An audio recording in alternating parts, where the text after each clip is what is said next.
All right, good morning, everybody. Hope you're having yourselves a fantastic start to the day. Happy FOMC Wednesday. And yeah, hope you guys are enjoying your morning, ready, refreshed, recharged, and ready to go after what was ultimately a relatively choppy session there yesterday. Not a ton of action, right, for us. That's fine, not the end of the world. And we'll see if things can kind of set up here nicely for us this morning with a little bit of a positioning trade as we go into FOMC here this afternoon. Now, main thing or two things we should talk about right before we start. We should be able to go back to ES1 and NQ1 here today in our charting platform. There shouldn't be any differences there as the roll should now be accounted for completely. So we won't have to trade NQZ or ESZ, right, if something along those lines sets up here this morning. But yeah, we'll sanity check that just in case.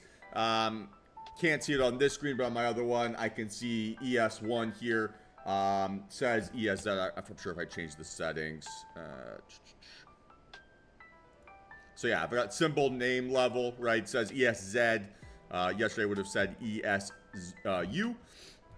So slight change there, right? That means now we're trading the December contract, but it should just be back to business, right? Or back to normal from just like an execution standpoint. Just one day of kind of weird execution. Not the end of the world. So everything should be back to normal here this morning. And then obviously, right, today is FOMC day. So FOMC day, historically, you know, market is waiting for news. And this is the most important FOMC of our lifetime since last month. So it could be a little bit of a interesting session here as we creep up towards that 2 p.m. time frame and just kind of watching, right, how markets behave to that narrative. Pretty much everyone and their mother is anticipating a rate cuts today, anywhere between 25 basis points and 75 basis points, with the consensus across markets, about 65% are betting on a 25 basis point cut. We might know what the Fed is going to do, right, based on those probabilities, but we have no idea how the market is going to react to that here this AM. And the thesis that I've had here for a very long time, we'll say like 8 or 9 months, is that when the Fed starts cutting rates, that's going to be a probable short-term top in the market. And we'll see if that ends up being the reality here. And that's not based on speculation. That's kind of just historical kind of like reaction. So in a high interest rate environment, once the market starts cutting rates, or the Fed starts cutting rates, I should say, sorry, that ends up being like a little bit of an opportunity for the market to give us like a personality change. And the personality that we've had here, right, although, okay, maybe not so much in the last month or so, but it's been an uptrend, right, for the last year approximately. So, you know, trending market here to the upside. You're getting a slight change potentially in market dynamics. That could be your opportunity, right, to now start selling a little bit, right, or to start seeing a little bit of that downside PA. And we'll see if that ends up being the reality here. Like I said, we won't know the reaction really until this afternoon, and then really how the markets absorb that information tomorrow. So historically on FOMC day, not a session that ends up being like super tradable or gives me a ton of opportunities just because everyone is on the sidelines waiting for that news event here. Doesn't mean that we can't get something, but just want to be a little bit cautious, right? To basically not get tunnel vision this morning and make sure that I don't fall in love with something that isn't there. In times past, right, FOMC day would be a day where I trade half size. But with this new pyramid trading technique, it's not really new anymore, but with this pyramid technique, I'm already starting off my day with really kind of small sizing, right? So the point of making that shift, and I talked about this a little bit yesterday, was to basically indiscriminately trade every setup that matches my criteria. And so that's still really going to be the reality here today. I'll be happy to take a $500 loss if something like that happens. I'll be happy to build up into a winning position if we do get something along those lines. So really for my focus here today, so I'm not really going to be changing anything. I'm not going to be applying too many extra variables, but just back in my mind, I want to be just a little bit cautious, right? That today, hey, we've got a lot of headline risk later on in the afternoon. And so the trade maybe is more of a positioning trade versus anything else. Yeah, PJ. So the pyramid is basically just a way of us adding to winning positions. So when we enter a trade, it's basically adding in more sizing on every high volume separation away from our entry price. So we'll talk about that as something sets up, or if we do get an opportunity here this morning. But really fundamentally, it's about starting each trade with 1 or 2 contracts and then looking to build into a position of, 10, 15, 20 contracts right across accounts once you get confirmation that your thesis is working well. The way we want to do it is that our average price is always below our stop loss if we're bullish, or basically always protecting our position. So we can take on more sizing without ever increasing our net risk. That's really the objective there with that pyramid style. So we'll see if something does come together and we do get some nice follow through to build something out here today. All right, so yeah, with that being said, team, let's start mapping things out, figure out what we want to do here this AM, and let's get after it. So good morning, Suresh, Rod, Craig, Tasha, Ben, Gary, Tanja, Ruben, Ryan, Bergs, Juan, Sarah, Jeff, Bugs, Salstein, Brian, Mike, Daniel, Jeremy, Kenneth, Sammy, Chaz, David, Antonin, Randall, PJ, Dustin, Samuel, Emil, Derek, and Ashley. Hope you're having yourselves a fantastic start to the AM here. Good morning, Derek. And yeah, guys, let's have ourselves a big day here, right? Looking forward to trading with you all this morning. So let's have ourselves a ton of fun. Let's plan out our trades here. Good morning, Emmanuel. And let's have ourselves a great day. So first things first, what's the count here on ES? Let's start off there and then go from there. And then obviously, right, FOMC here this afternoon. We had some 8:30 data, fine, not really a big deal.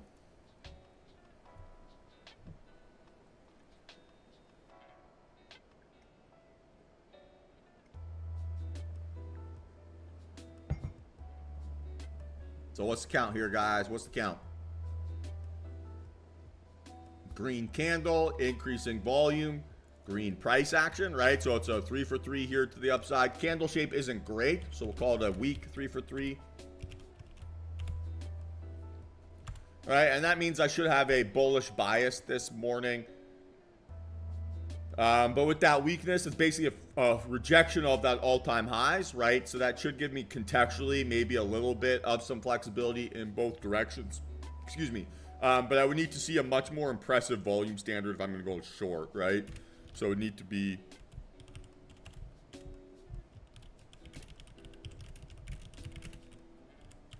Whereas to the upside, I would only need to see an increasing volume standard. So if I get like a FU-sized rejection to start the day off, that would be my opportunity, right, to play bearish scenarios. Because we kind of have a bit of a fake out there yesterday, right, a fake out at all-time highs. Otherwise, right, we are going to have a bullish bias targeting basically all-time highs, right? So 57.40, not really much is changing there. And then again, right, not too much is going to be changing here to the downside. But you just need to see a much more impressive volume standard. All right, NQ. What's the count? And what's maybe the difference between NQ and ES?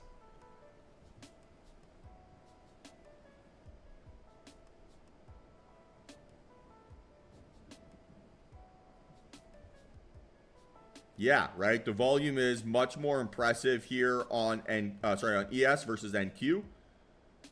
So we got to basically make sure that we're not getting too obsessed here this morning.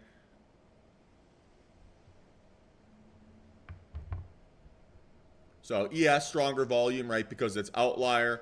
NQ, weak candle, weaker volume, although it's increasing. It's still not exactly above average. So again, we have that weak 3 for 3 narrative. And then we're targeting a move towards 19.9. Again, not much changing here. And then to the downside, 19.6, fine. And then we just need to see on bigger vol than yesterday. So because we have rejection looking candles, right, we're willing to have a little bit of flexibility here. But because we still saw mostly bullish control to finish off the day, we're going to give the tide of the runner type thing, right, to bullish. And we want to make sure, right, that if we are going to have a bear case scenario, it's not only a rejection across the board, but we're invalidating yesterday's volume standard to suggest that we've got a short-term personality shift, right, or short-term personality change in our tickers. All right, so crude, green candle, decreasing volume, gap down. It's doing its switch today. So, I mean, this is a 1 for 3 here to the upside. And we're going to be targeting move towards like $72 or right lower, down towards like 68.50. So again, I'm not super optimistic. I've been finding less and less reasons to want to trade crude here recently. Because I've been getting a lot of joy trading just the base indexes. They've been giving me a lot of good returns. And crude has been kind of like fake out city, for lack of a better term, here over the last, say, month or so. So it's kind of just like one to watch versus one to trade for me on a personal level. Initially, right, introduced it so that I could get more tradable action. But I'm getting plenty of trades a day here at the moment. I don't feel like I need more looks, right? So I feel like I'm getting plenty of opportunities, getting plenty of chances to trade on a day-to-day basis.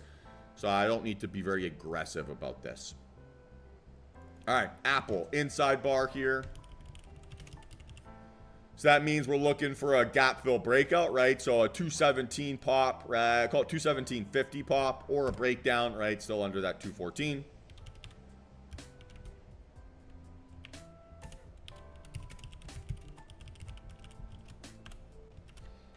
And if Apple starts to show us some enthusiasm here this morning, right, and really wants to push higher, that would be a tick, right, for our bull case scenario on NQ and ES.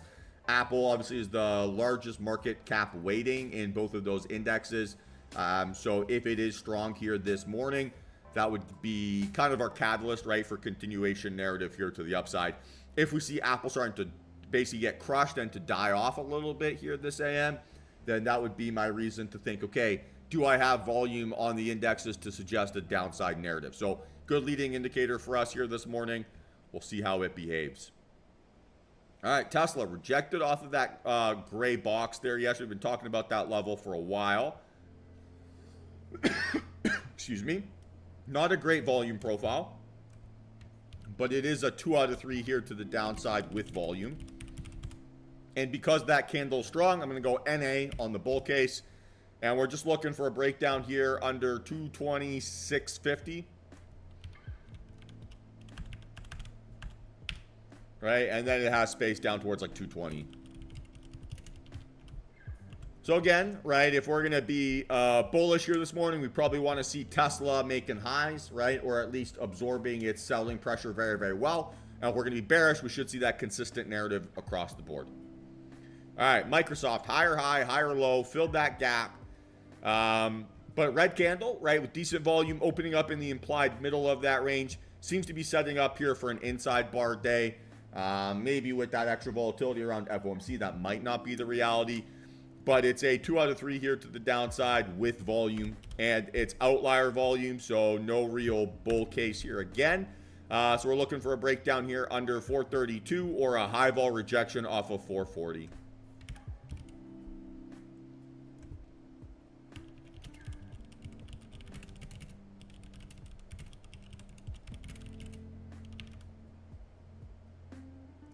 Cool. Okay, Amazon. Green candle, decreasing volume, gap up. Not exactly a fantastic looking setup. We're going to call this a weak 2 out of 3 here to the upside without volume. And so we're still going to look for that 189 breakout, right? Maybe 190 breakout at this point. Or, right, a high vol breakdown under 185. If we're early doors here, judging the relative strength of our leading names here relative to our indexes, what are our leading names telling us? So what are Apple, Tesla, Microsoft, Amazon so far telling us that's maybe a slightly contrary narrative to what we have on the index level? Apologies.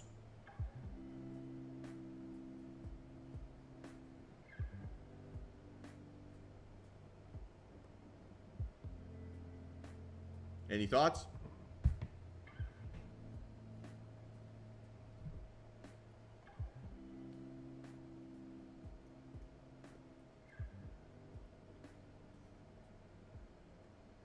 Anyone?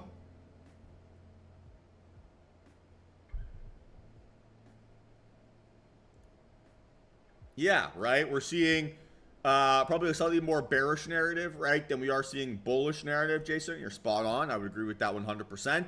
And we're seeing maybe like some weakness from our leading names.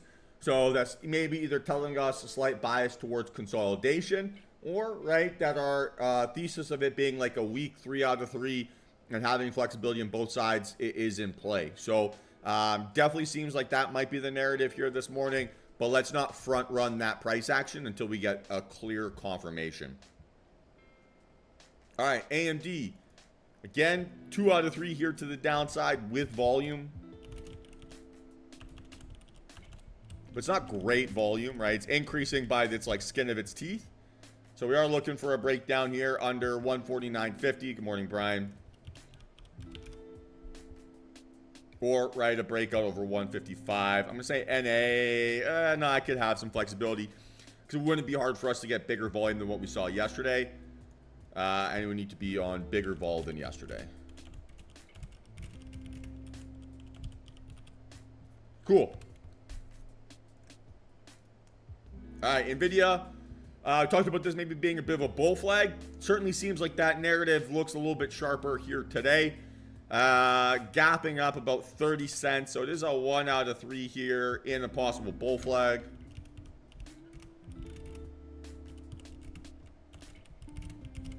And so we're looking for a breakout above that range, right? So 121 breakout or a breakdown there under 114. Not too much is changing. All right, Meta, high volume indecision is the worst decision. Higher high, higher low, looking like a doji, opening up in the upper third of that candle's range. But it's a weak 2 out of 3. Good morning, SG. Weak 2 out of 3 here to the downside with volume. So we want to see now a breakout over 542, right? Or a breakdown under 531. And the reason why we're willing to have a little bit of flexibility, one, if we're going to visualize this candle as an arrow, right, that arrow is pointing up. The bottom wick is larger than the top wick. And then we also have kind of a long-term trend line breakout. So although that candle is red and on increasing volume, it still gave us bullish characteristics of it being a higher high, higher low. And contextually, after a trend line breakout, a day of consolidation isn't necessarily the worst thing in the world. So if we can get a nice continuation narrative here above that 542, that certainly would give me some reasons to be optimistic. And then obviously a breakdown under 530 would give us a reason to think that, hey, I've got some downside continuation. But generally, the story that we're seeing here, right, just to build off of Jason's point here just a little bit, is we have either like an indication of weak trending price action or kind of like choppy trending price action. And Meta is no different than really any of the stories we've seen here so far today. So we want to make sure that these narratives become a little bit more consistent here this morning prior to us being very aggressive. Because if we have kind of like one narrative on one candle, one narrative on another, one narrative on Meta, one narrative on Apple, then that sets us up more for a chop day than it does for a trend day, right? So the more inconsistent the story is at the principal's office, the harder it is for us to find the truth. And that's very much the same narrative when we're looking at our leading names. So in general, we want them all to be synced up and telling us a consistent story if we're going to get that trending or trend day. And then if we get kind of like indecisive or mixed bag narrative, then we know we probably are a little bit more likely to get that kind of choppy or indecisive price action. So pair that contextually, right, with the FOMC decision that's coming here at 2 p.m. And it definitely makes a lot of sense of what we're seeing here inside of our internals. And again, we want to just reinforce, right, that today, make sure we don't get that tunnel vision, right, obsess over price action, because the story is that, hey, we're waiting for something, right? And we can clearly define what we're waiting for here today. So let's just not fall in love, right, with anything unless we see that consistency across the board. Okay, Netflix, 3 out of 3 here to the upside. Nice little trend line breakout, right? Good continuation narrative, good separation away from that range. Increasing but not outlier volume. But I still think I'm going to look for a continuation pop here over 710. Or, right, a retest of that trend line would be the move.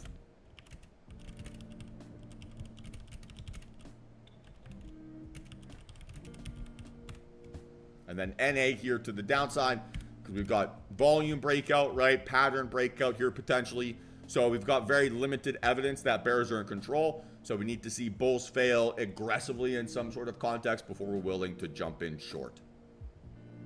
All right, Google, again, 3 out of 3 here to the upside. Not a great 3 out of 3, right? So it's a weak 3 out of 3. And it's weak on a candle-shaped profile, right? So 3 out of 3 to the upside with non-outlier volume, which is another kind of tick against it. And we've got mostly just evidence here of this being a rejection spot, right? So above us still, you know, if we talk about that Tesla gray box, right? Google's kind of given us a very similar example here. So we want to make sure, right, that if we're going to break out into this zone, we're breaking out with enthusiasm. That 160 barrier, definitely a big one. And yeah, so really not too much is changing here in either direction. So if we're going to play a rejection, want to see it on bigger vol than yesterday. And we've got reasons to think that, hey, it could reject there. If we are going to get a breakout, we want to see a nice building volume standard here to really juice things up. And then if we're looking at VIX, 18.16. So definitely gives us an expectation of there being some volatility here this morning. But volatility doesn't necessarily mean that things are going to be tradable. It just means that if we do get action, we could expect a bit more maybe follow through than what we saw in like July and August. So hopefully we can set ourselves up for a nice trend today. But realistically, right, with FOMC on the docket, we're probably being told, hey, we need to be a little bit cautious, be just a little bit patient, and wait for that tradable opportunity tomorrow and Friday. That might be the, the bastion of hope for us here to have ourselves a nice week. But let's put ourselves in situations where we're just trading our plan, right? Trading our system. Not trying to apply too many exceptions. I know I talked about that a little bit yesterday, ranted and raved about it quite a lot actually yesterday.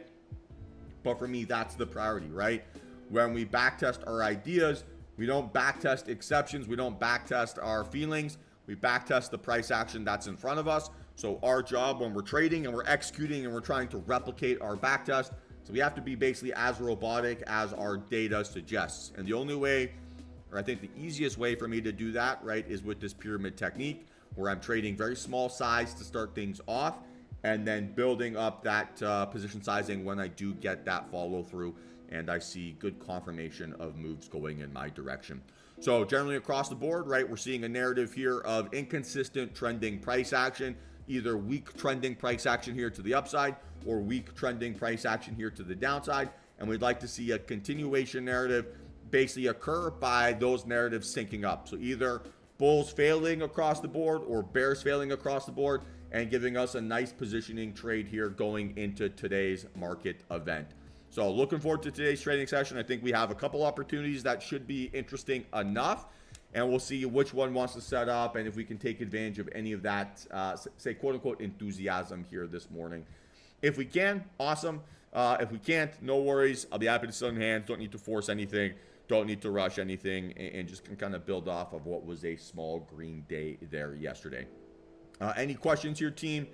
Anything that stands out? Anything that I maybe might have missed? Happy to answer those here now.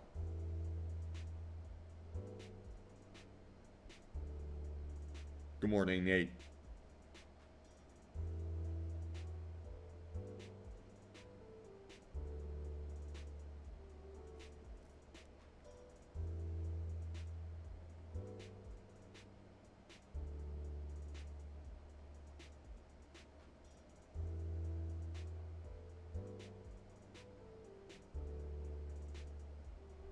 Sounds good, Kenneth. All right, guys. So we got about 5 minutes here till market open. I just do it manually, Suresh, right? So that's why I code up the strategy here on like the 3-minute or the 5-minute time frame. And then I just go into an Excel spreadsheet and I go through it, go through. Yeah, so I think for me, Rusty, the change that I want to make with the add-ons is buying on deeper pullbacks, right? Or being a little bit more patient with my addition for my entry price.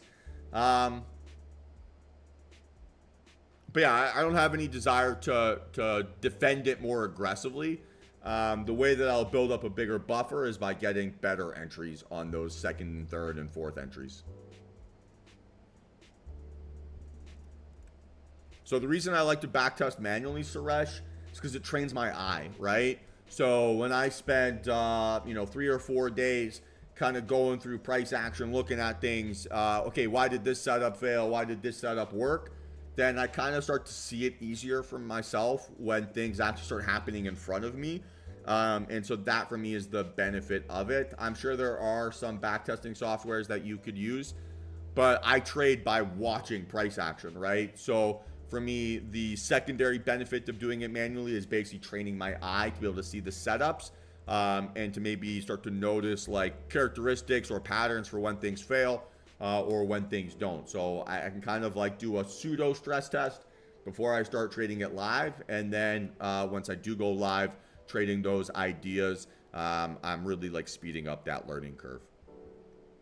All right, guys, I'll be back at it again here in a couple minutes. Just going to go make myself a cup of coffee, spend a few minutes here visualizing a successful trading day, and then, yeah, we'll jump in and hopefully have ourselves a nice green session.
All right, team. So let's have ourselves a fantastic trading day.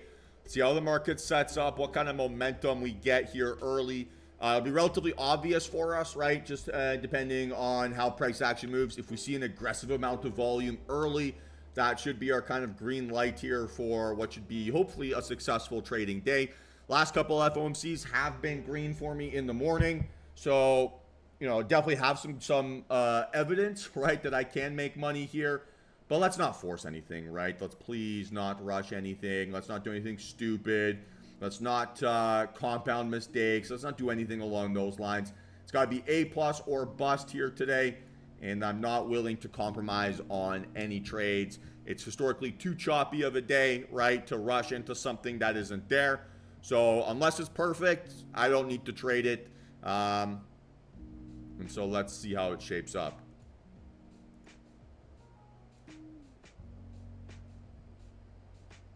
Interesting.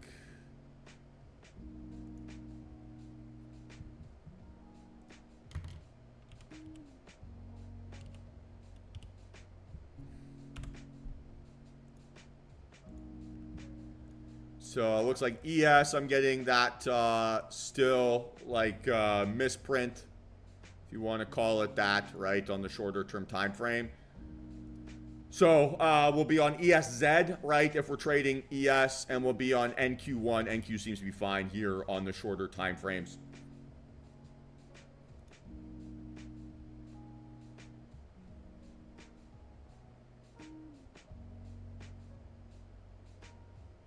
So decent sized range here to start the session off. Let's see if NQ follows suit.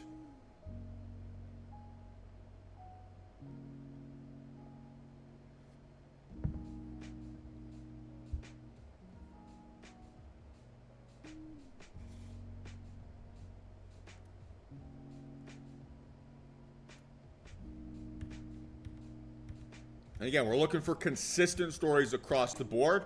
So far, right, pretty much selling pressure everywhere. Bar like Nvidia and Apple, Tesla now as well. So we'll see. Give it a few minutes, right, to shape up here and behave the way that we want. Okay, now ES seems to be fine. So, okay, can get rid of just the December contract here specifically. So just a slight little misprint there for a few seconds. But looks all right.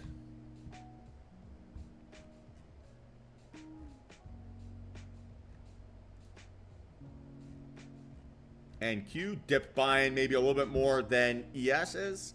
And ES, right, hanging out early doors right around that 5.7 area. So we're at that psychological barrier. We've seen price action really love those psych numbers recently, right, inside this sort of pseudo choppy market. So again, we don't need to front run that until it's perfect. Let's see how it goes. If it separates away and can't hold it, awesome, that would be great. But Apple's looking strong, Tesla now rejecting, Amazon looking better. So maybe finding some dip buys here.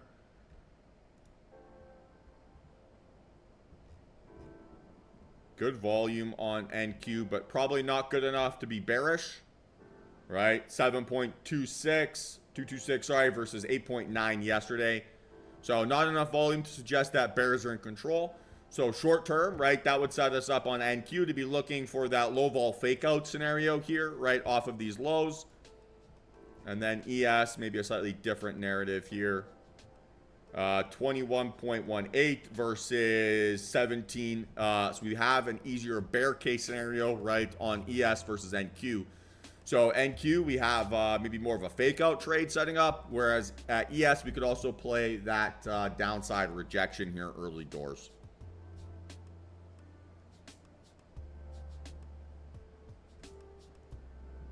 Does that make sense? I don't understand why.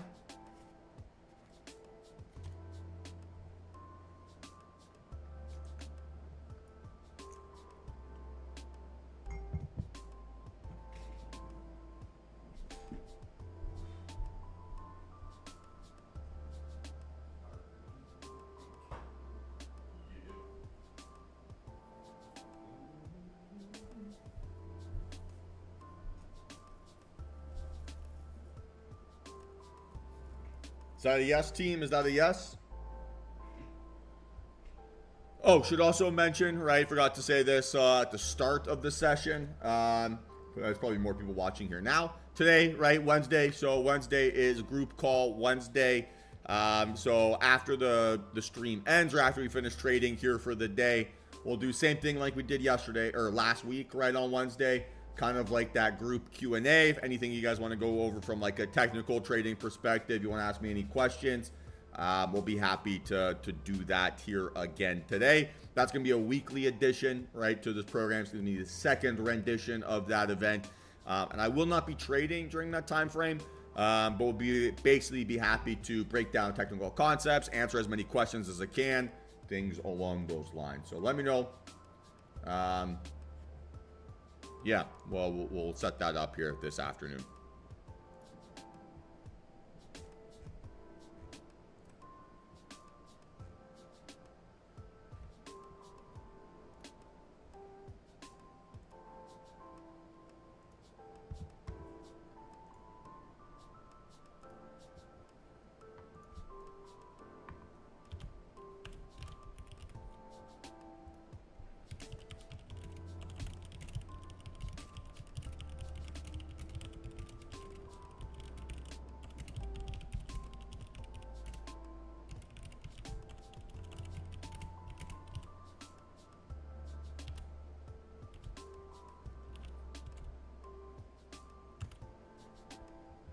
Okay, so not good enough volume right on NQ to the downside here. Same thing with ES, not good enough volume. Not a candle that would indicate that reversal or fake out scenario here quite yet either. So again, being very patient.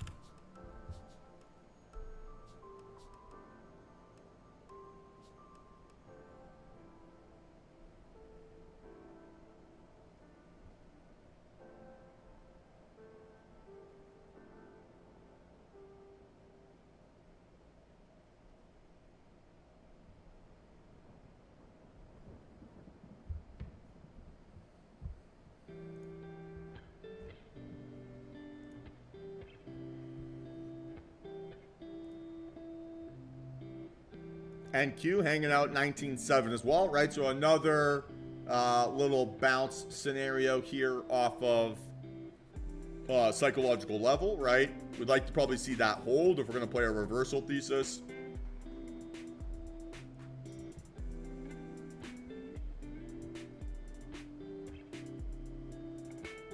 VIX growing nicely though, 19.3, so up a full point basically since we opened.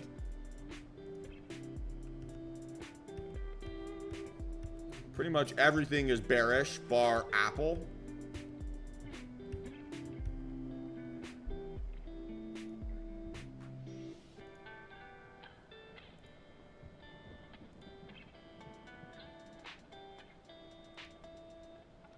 Yeah. So, it has to be always increasing, right? Increasing an outlier. So if it's not good enough, it either means it's not outlier or it's not increasing or not both.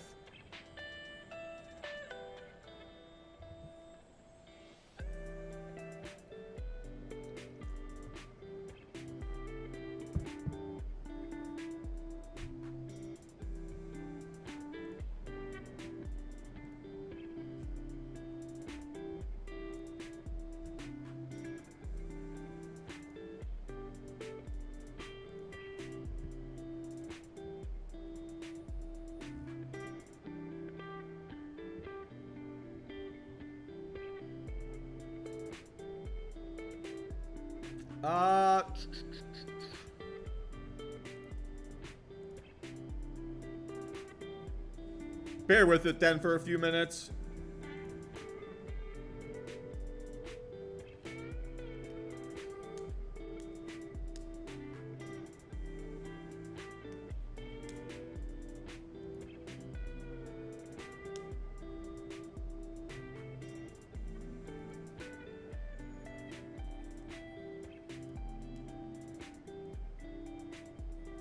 Yeah, it does, unfortunately.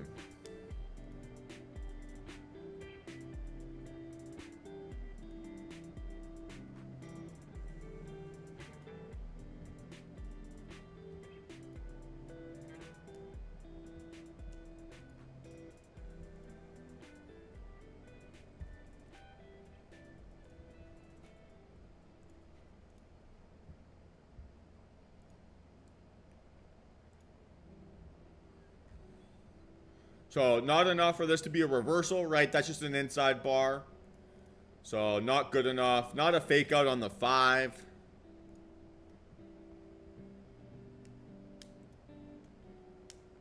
So I need some sort of candle, right? That at the very least looks like a least bearish, right? Ideally like a second most bullish, something along those lines. So if we get like a bullish engulfing candle, bullish engulfing on volume, right? On the 3-min here on ES, that would maybe be setting ourselves up.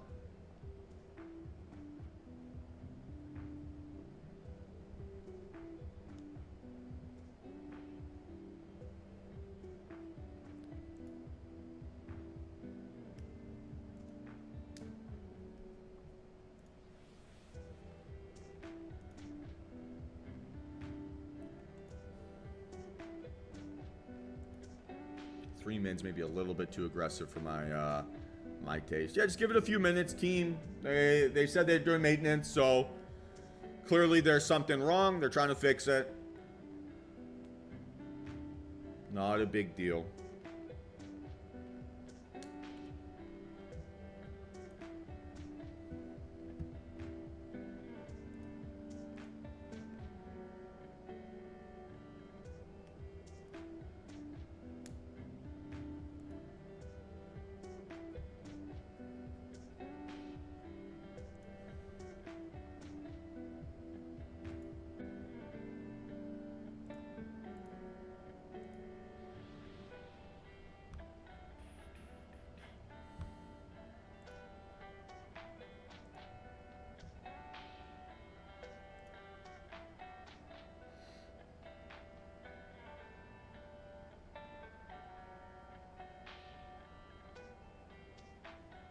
Still an inside bar here on the 3.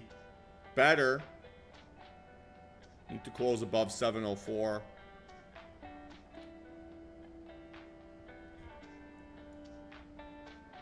Not enough.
Okay, so VIX dying off from that 19 handle.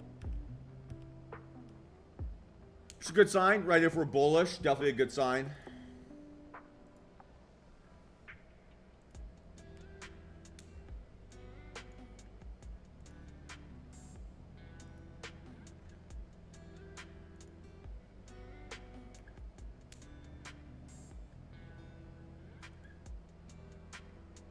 Kind of freaking me out a little bit that both ES is at 702 and NQ is at 702.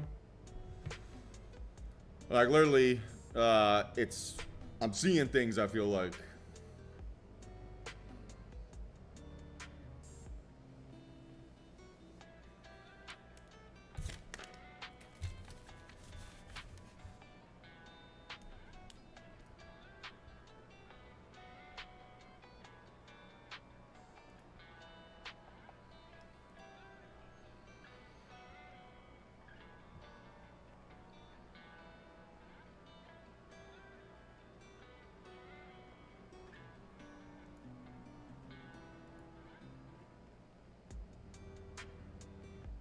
See if this thing can go increasing volume here on the 3. It's going to be close, maybe won't.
I think it's just residual stuff from the roll, Judson.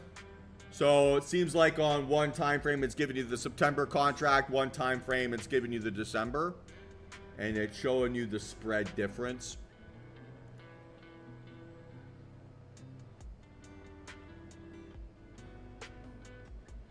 Looks like my guess there is that that was maybe a little refresh. So here on ES, right now we're seeing we're back to the September, except on the 10.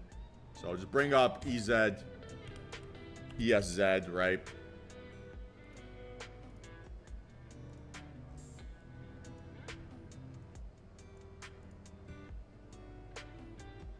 And it should be okay.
So far so slow, right? Not too much going on here yet this morning. So again, being very patient. My least favorite word in the world, but it is what it is sometimes.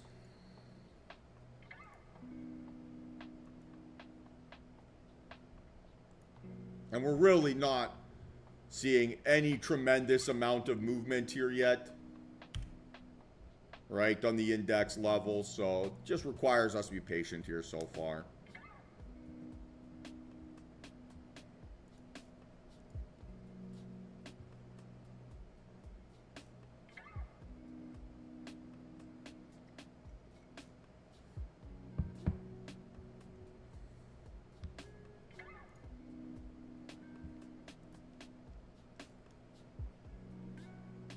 Any questions here, team?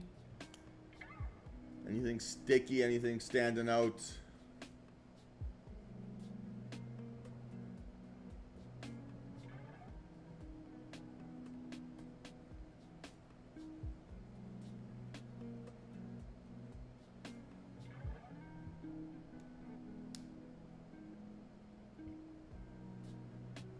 Yeah, just like I tweeted this morning, but the easiest way to improve your P&L is to ignore 99% of price action. So ES has increasing volume, but we need to see increasing outlier and the close under, right, this green bar. Looks like we might not get that.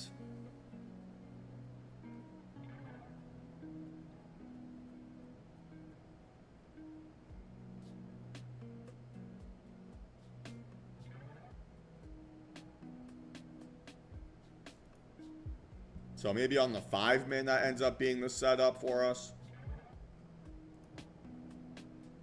Ooh, possibly a 3-min reversal here on NQ.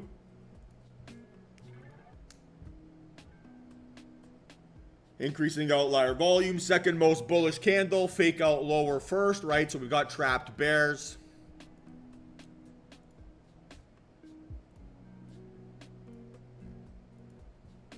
So now we want to see how this behaves.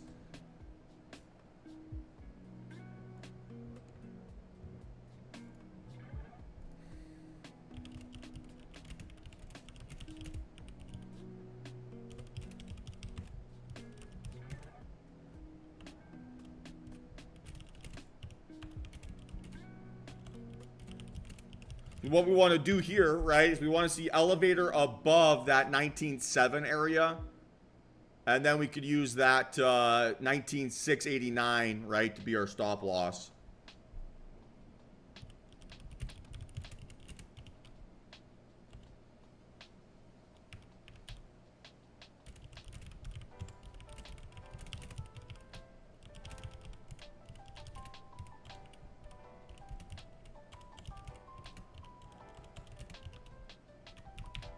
Okay, that's looking better. So now we want to see it move tick by tick down back and towards that 19.7 zone. Basically make sure that that gets defended, and then we can look to jump in.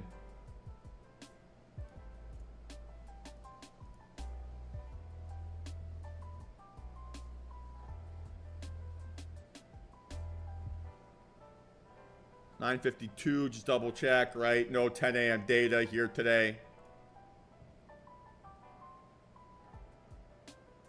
That's another good elevator separation away. So I'm going to start to look for an entry here.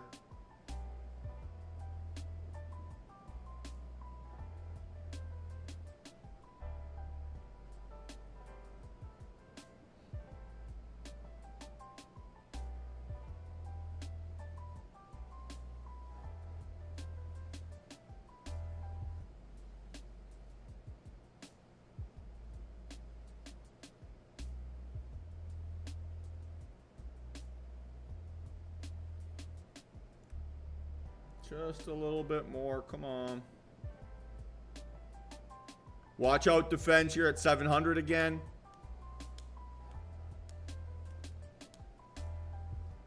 Got 6 seconds on this candle, so just wait it out. That's okay.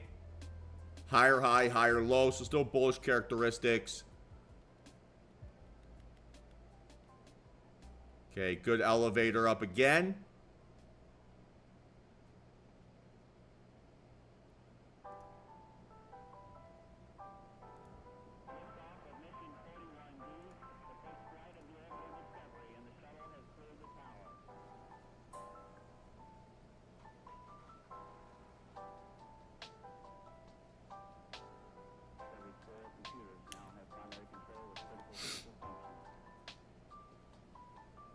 Okay, not great reaction there to 7.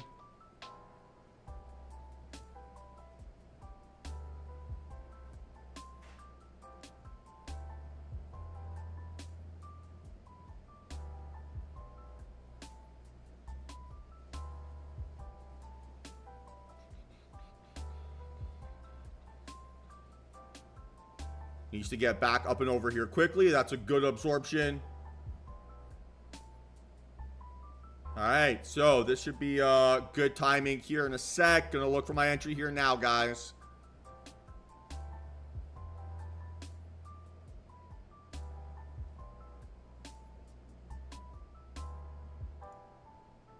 All right, I am in. Average price 19,706.25. One contract.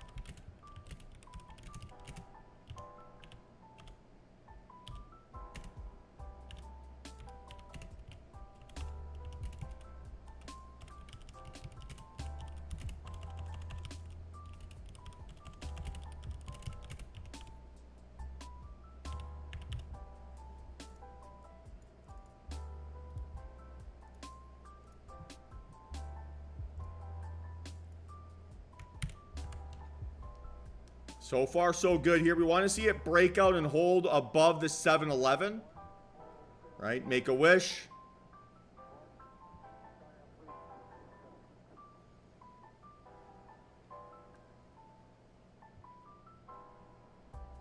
Great entry, Mike.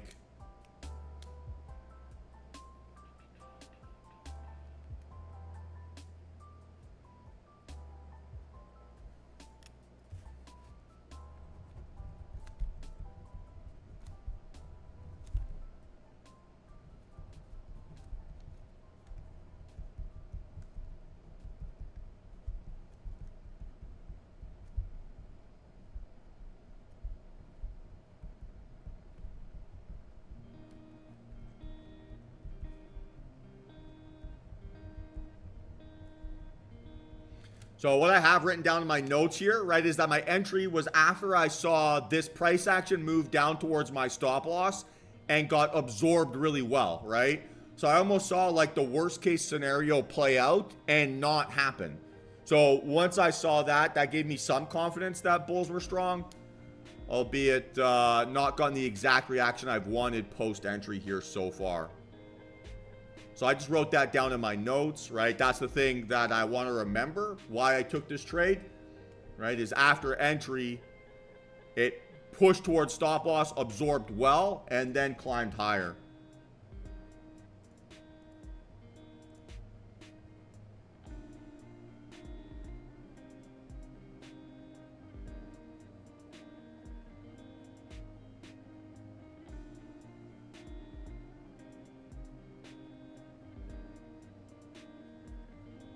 It's a bit of a fight here, though. Maybe a little bit too much of a fight. Let's see if we can get up and over here. Give me a bit of separation. I can look to build into this position.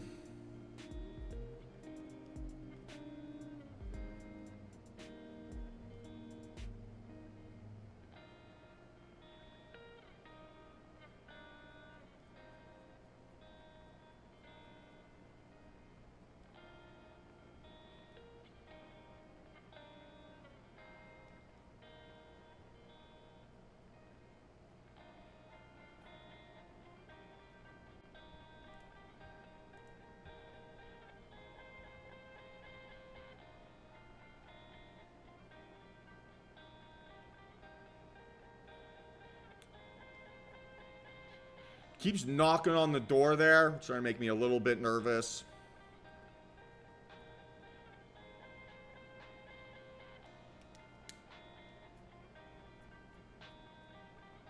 Still technically a higher high and a higher low, so bullish characteristic. But would like to see this close above 700 again. And ideally above my entry price. I think I probably could have gotten a slightly better entry here that would have made my life just a little bit easier.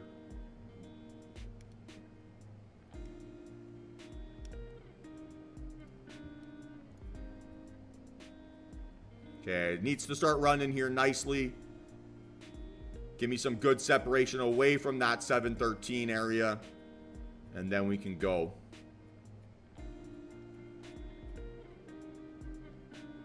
It's not going to be an opportunity to add in. Two reasons, right? Don't have enough separation away from our entry price and not on increasing volume. So no pyramid look here yet.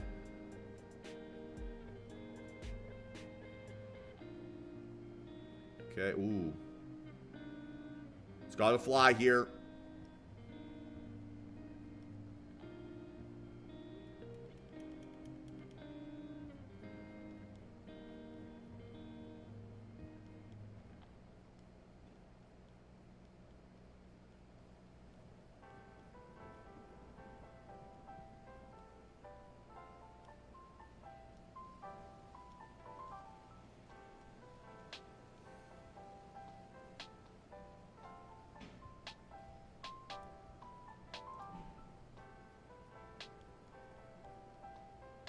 Come on, go, go, go.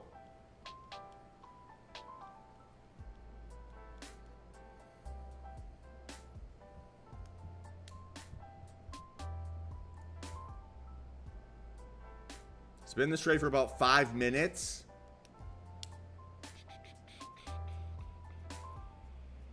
So let's see if it can start to really push. Again, every time it makes a higher high, it gets stuffed. That's what's making me just a tad nervous. It's like really grindy, right?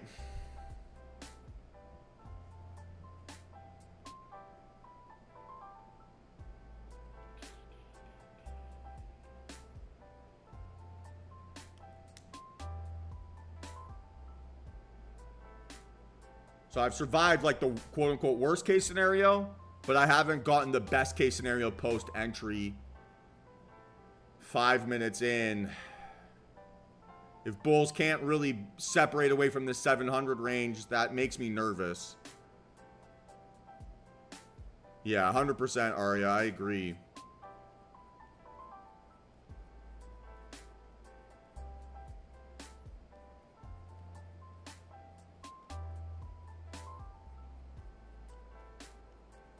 Come on, go, you lunatic.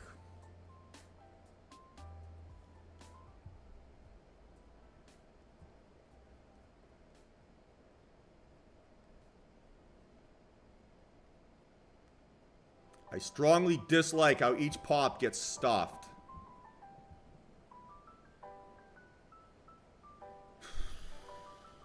Just can't tell if that's absorption or if there's a wall of sellers there.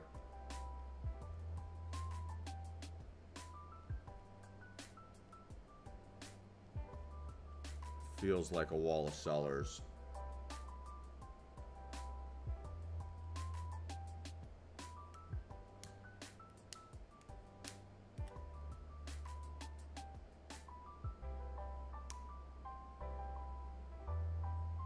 Ah, come on. So I got stopped out there, guys. Ben, this is just a reversal setup, right? This is that low vol fake out reversal setup. So here is our confirmation, right? Fake out through low of day on increasing volume.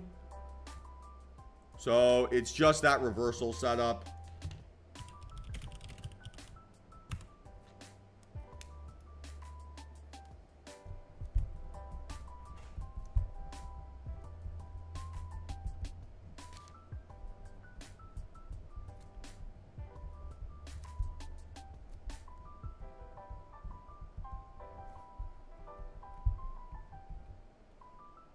That's really fucking annoying.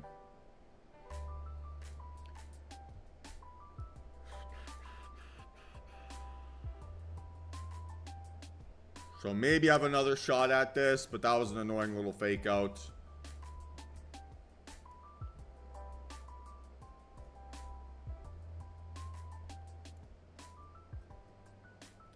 Yeah, well, the low vol fake out doesn't mean that the confirmation candle has to be low. It just means that you either don't have the volume standard you're looking for trending price action here to the downside, and right, you have basically consistent evidence of decreasing volume as you make these lower lows from bulls, right?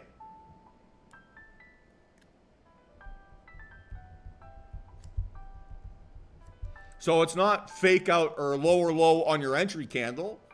You still want a high volume confirmation. It's as bears are making lower lows in that context, you don't want to see them doing that with any significant amount of momentum.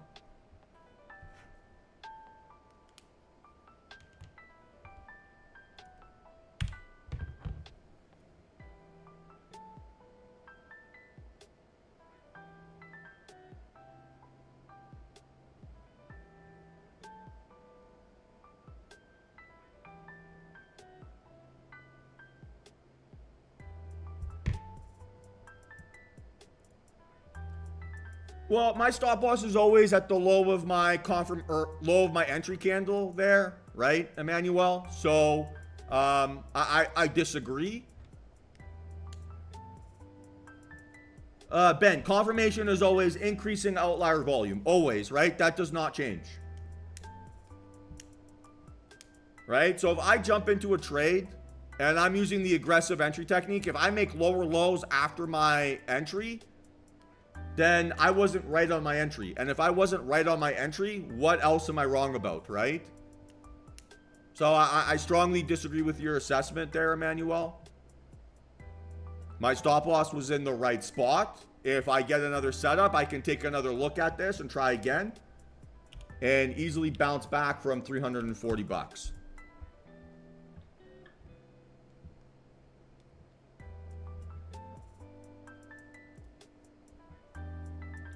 Right, so I would have just been stopped out again there.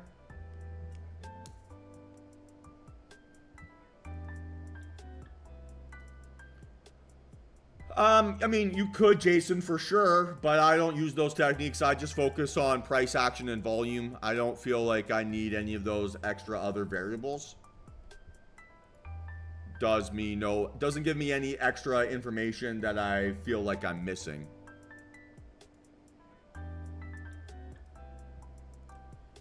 Remember, Emmanuel, my job here is to not try to like win every trade.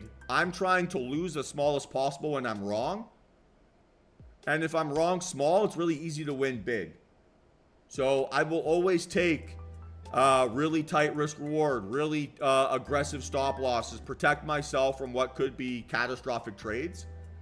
Because the tighter my stop loss is, the less emotionally attached I get to my positions, and the more ammo I remain, right, or keep hold of for when things set up again. So yeah, okay, so you're going to get faked out. Every setup is going to give you opportunities, right? Or every trading technique is going to fake you out at some point and run in your direction after getting stopped out. But that is not the case here. So all I've done, right, is basically just save myself money and save myself mental capital.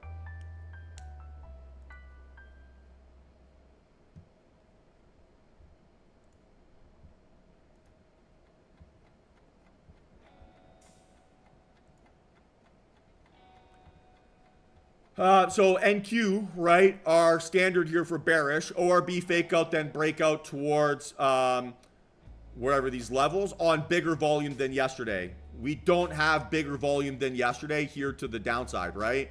So yesterday, or today's open, 7.226 volume versus yesterday, 8.938.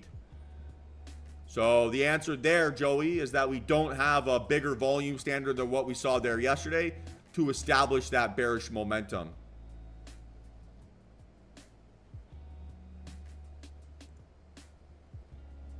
Right? And that would have faked you out too. Right? So that 10 o'clock candle made a higher high and then broke down. That would have stopped you out on that thesis as well.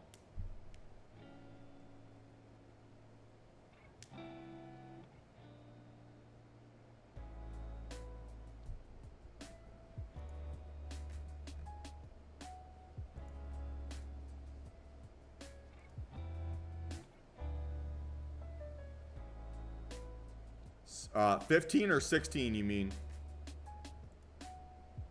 Not heard of anyone trading a 16 min chart before.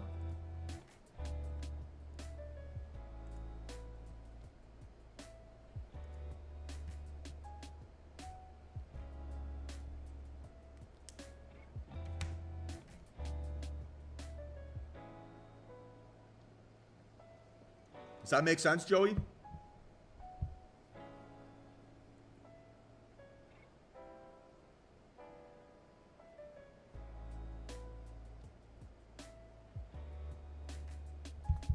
Right? Whereas on ES, we did get bigger volume than yesterday, right? So 3 min here,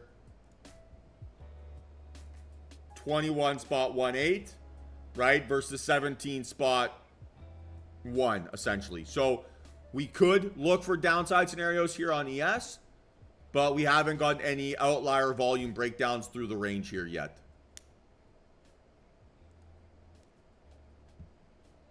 So we have that flexibility on ES, but we don't have that flexibility on NQ.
So again, right now, if I go back to NQ, I have good confirmation, right, that my stop loss was correct, right? I didn't need to develop a longer emotional attachment to this idea. So if my entry wasn't perfect, then what else about this trade am I wrong? And instead of now being down an extra 40 points, right? I close it losing 17 points instead of losing 67 points, right? So the reason why we obsess so much about those variables is because it makes it easy for me to then losing control and bounce back nicely. So I will always bite back against someone saying that my stop loss is too aggressive.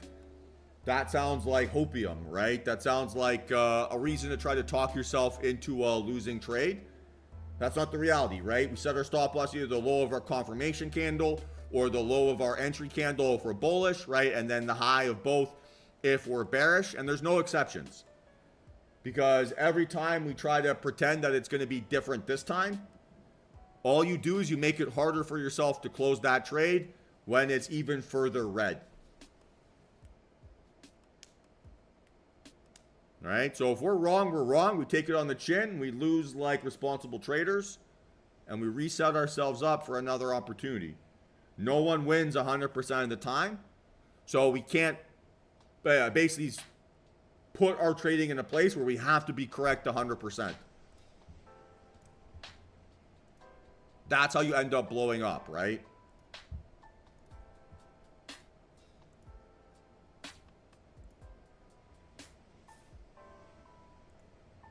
Missing ingredient here, right on this candle, not outlier volume.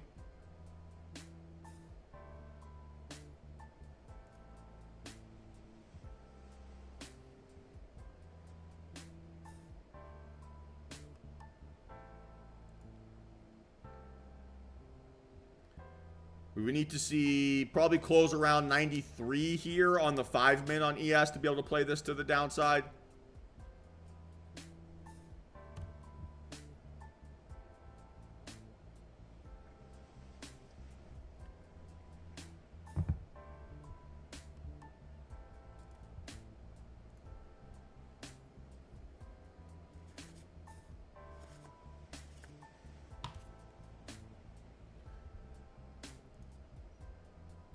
Igor, no, right? Where is the volume that is larger than yesterday here? Where is it? Talked about this 5 minutes ago. We don't have a bearish scenario here on NQ until we see a larger volume standard than what we saw there yesterday. We have 3 for 3 pre-market conditions, right?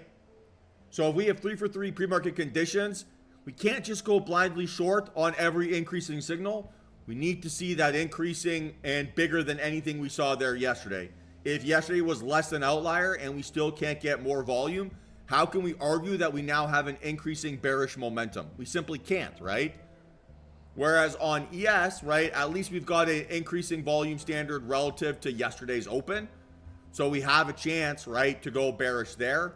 But we don't have that same flexibility on NQ. Just talked about that 5 minutes ago.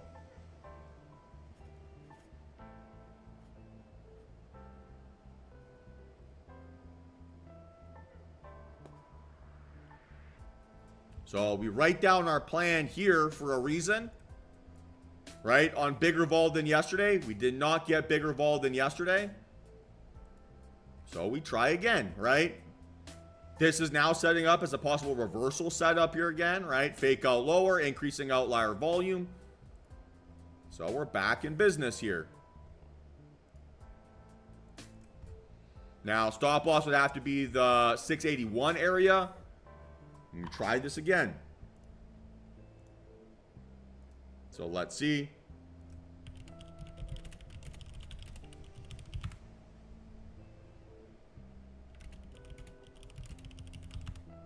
Okay, so stop loss need to be 681.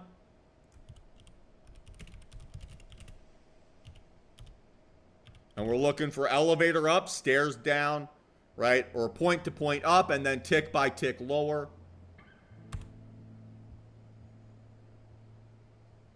So not yet, right? See how it absorbs here again.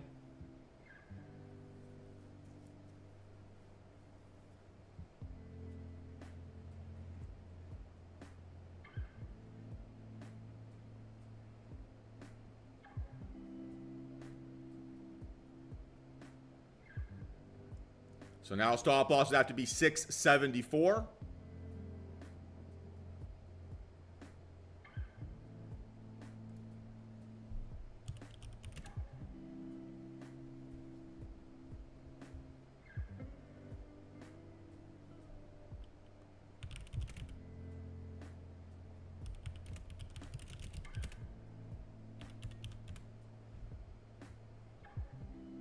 And we want to see elevator up above 688, right?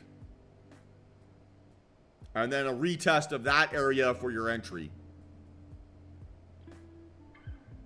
We want to see significant absorption here. You're rocking about a 14-point stop loss. So now we want to see elevator up, right? Or climb up point to point and then pull back tick to tick.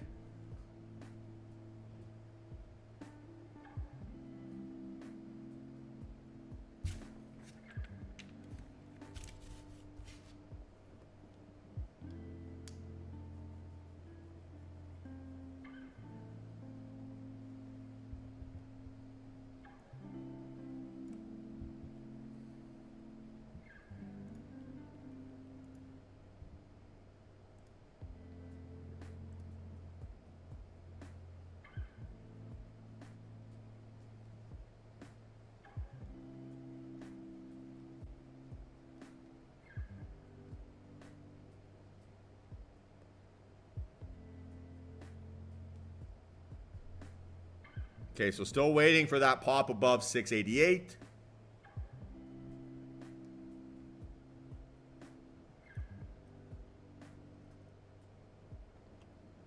Getting close.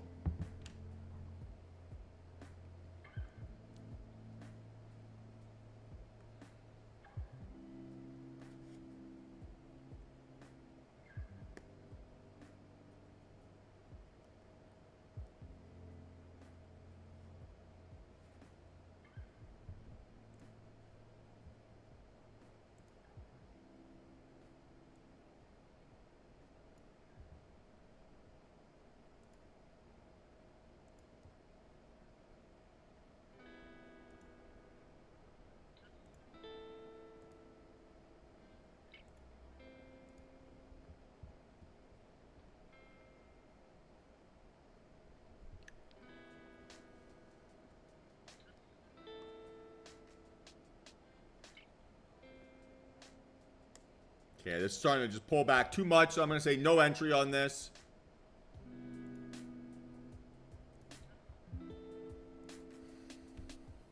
ES possibly on the 10 min could be interesting.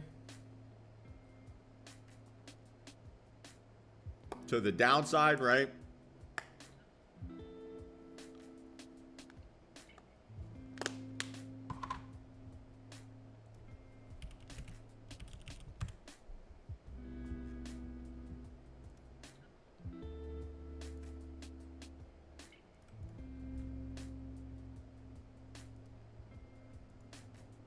What was the second trade, Jeremy? What was the second trade?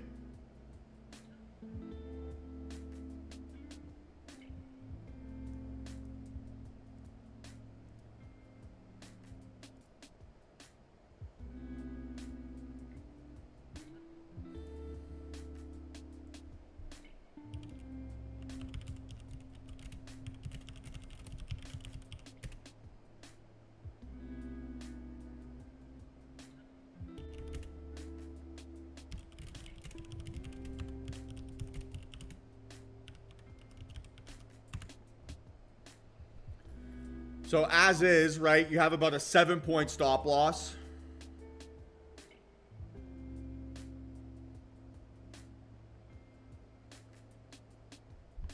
So I'd like an entry around the opening range, right? So then I could go like 5 points,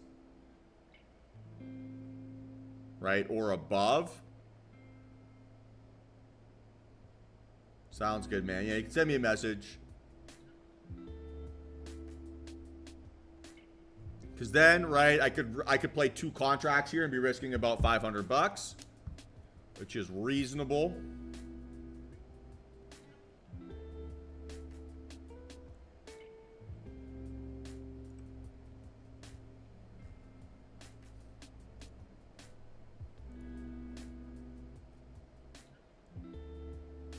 If it goes aggressive, I mean, it's less appealing.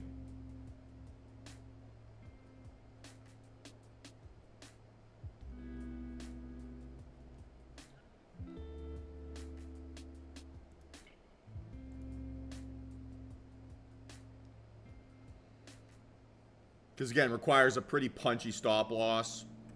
And the reason I'm willing to call this confirmation, right, is this candle still held under the previous low of day, which for me is a good thing. So we do this through funded accounts here, Emmanuel. So there's a bunch of different brokerage options. The leverage is like 50 to 1 with futures.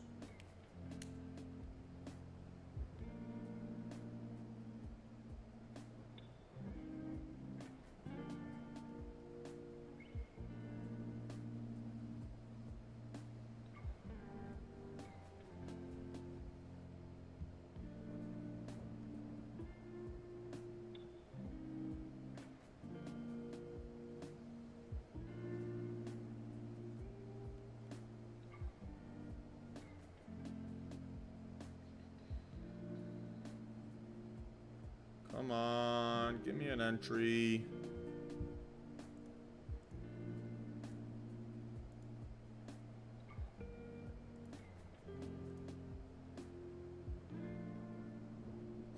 So looking for something around like 96.25-ish.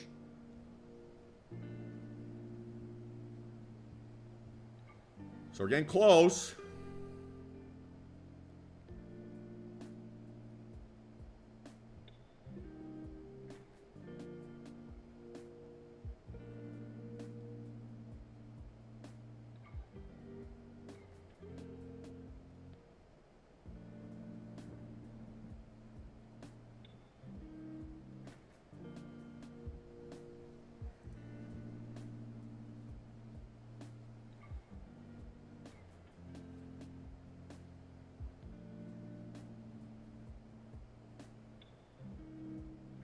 All right, guys, so I am in 56, 96, 25, short 2 contracts.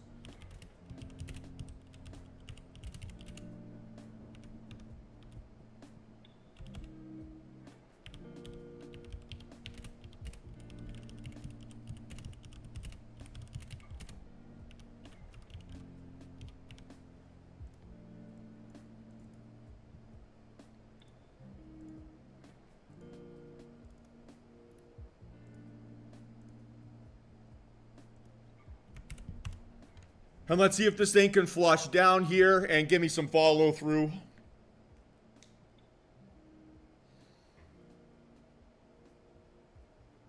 So far, so good. So far, so good.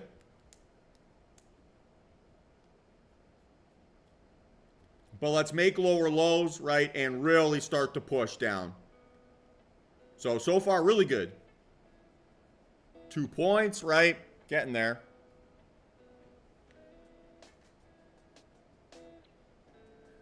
Well, that was just the low of the opening range, right? So that gives me an easy target to look at, right? To replicate. So a retest of that opening range low seems like a logical spot for me to enter, right? So 96.25 is the low of the range. So that's a specific price I can look for.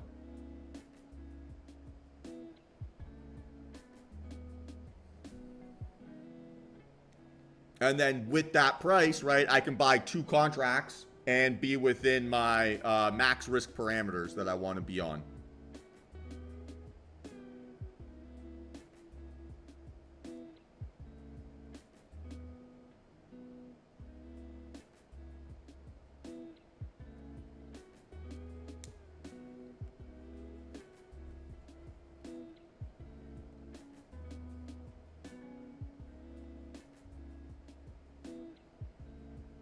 Right? In theory here on this risk reward, right? We're anything above 93.75 is a good entry.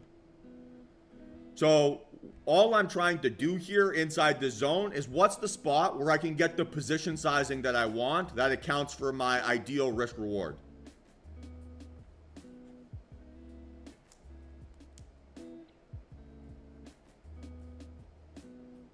So risking 5 points, right? Times 50 a point. It's $500 for 2 contracts. So easy math.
So need to see it get stuffed here. Otherwise, just take the small loss and move on.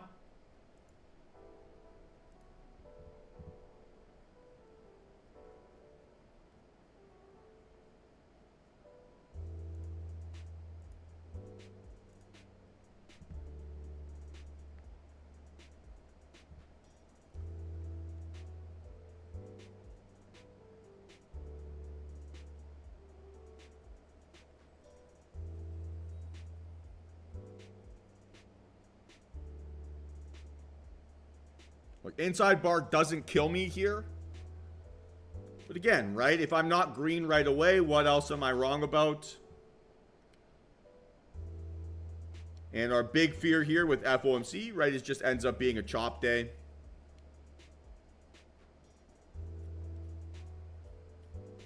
Well, I have a max loss number for the day, PJ. If I'm down like 3K per account, that ends up being my walk away number.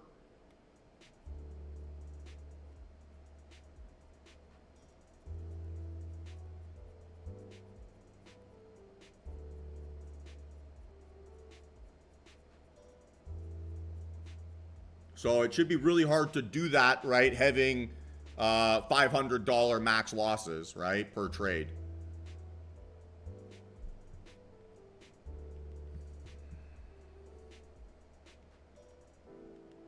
So I'm still in.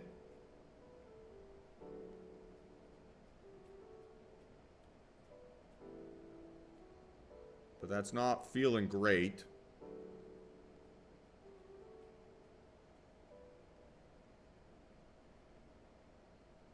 I trade with 3 150s, 2 250s.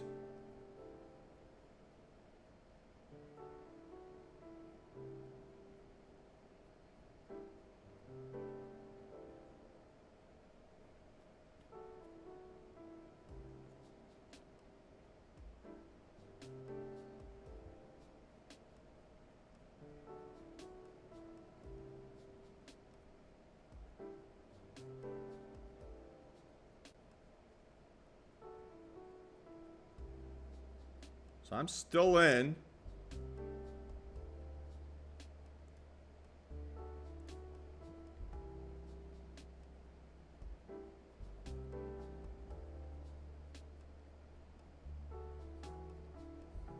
Okay, almost back at entry price. Let's see if it can really flush here.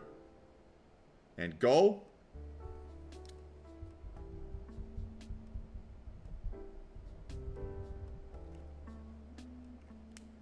Okay, so that's entry price.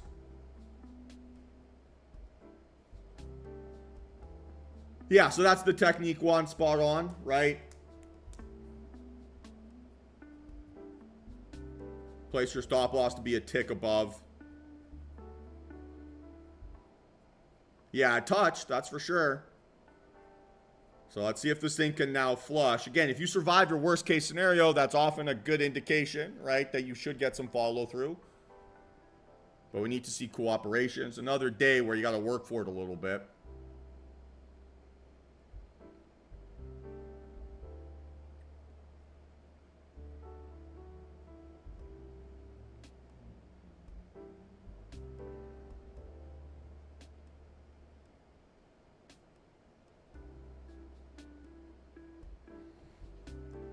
Again, these psych levels are driving me a bit nuts today.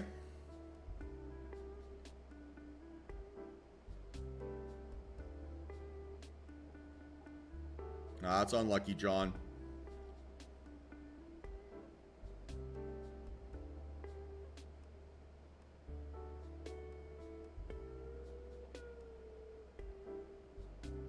Okay, so it's got to start to go here. Come on, make lower lows. So that's 2 points.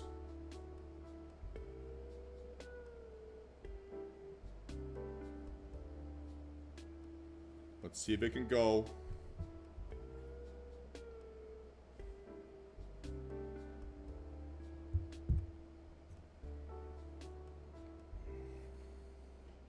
Come on.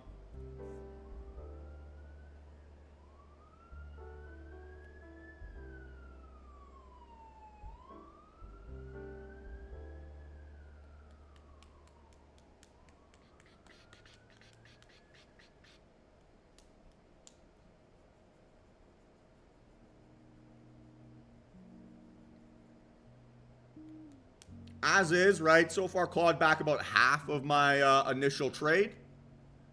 So we got a little bit going here. So stop loss technique, April, that I always use. There's a video on this inside the Discord. It's place your stop. If you want to get void faking out, place your stop loss to be 1 or 2 ticks above that price. So if you go into the Discord here, there's a video that explains how I set up my stop losses. This one here, stop loss techniques for trading to avoid fake outs. So that explains that, that technique.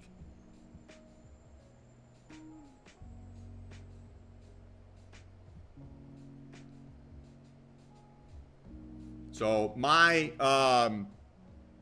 basic idea here is I want to get stopped out when the selling price crosses my stop loss, not when the buying price crosses my stop loss, if that makes sense. So I want the bid to cross, not the ask.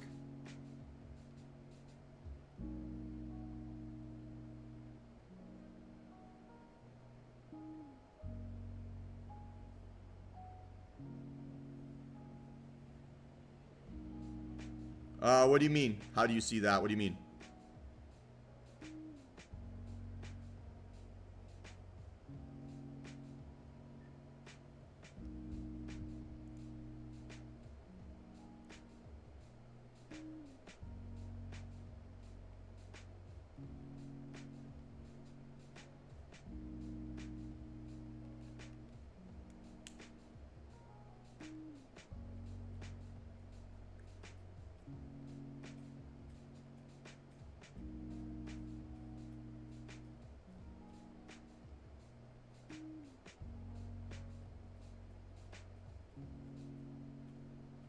Come on, die. Sell off.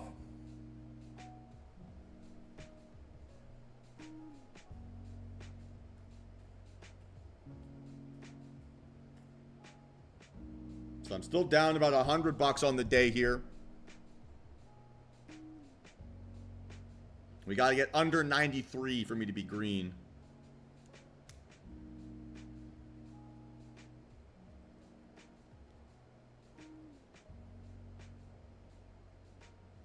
Again, a slightly better entry price would have maybe made my life just a little bit easier here today.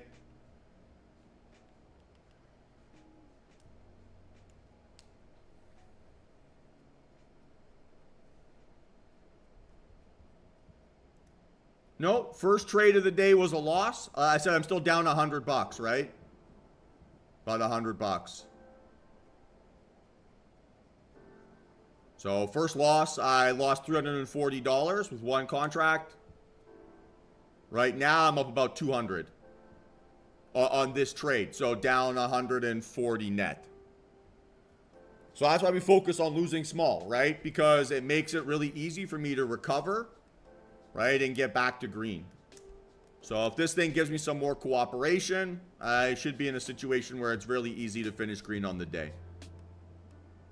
Yeah, only my second trade, PJ, correct.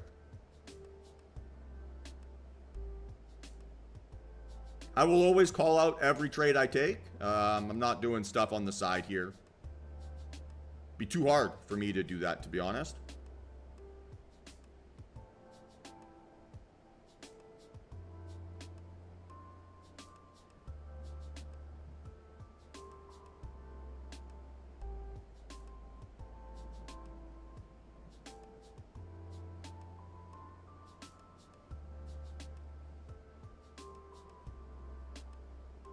Like, I'm a big believer in that the best loser wins. So the more and more I set myself up to lose small, then my wins can very easily, right, overcome the size of my average loss. So yeah, losing $340 to start a day off doesn't feel great, but it feels a lot better than losing like $1,500, right? Or taking a bigger loss than that. So, you know, in theory, I should always be one trade away from new all-time highs in my portfolio. And with this pyramid technique, that really emphasizes that, or gives me that potential. Now, again, this is taking longer than I would like, right? So at this point, it's starting to feel like, okay, maybe it's just going to be a chop day, right? Up until FOMC, which would be totally reasonable. And if that's the case, you take your small loss and you move on. Yeah, so it probably means you don't have live market data, Emmanuel. So it means you're 10 minutes behind. So you need to purchase the $7 a month add-on.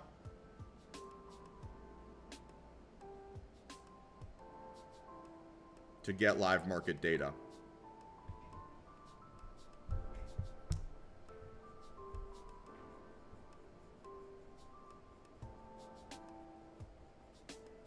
Yeah, Emil, if you just go into the Discord, there is a video, the most recent video posted inside the Trading Docs tab. It'll explain to you the exact technique I do in a lot of detail.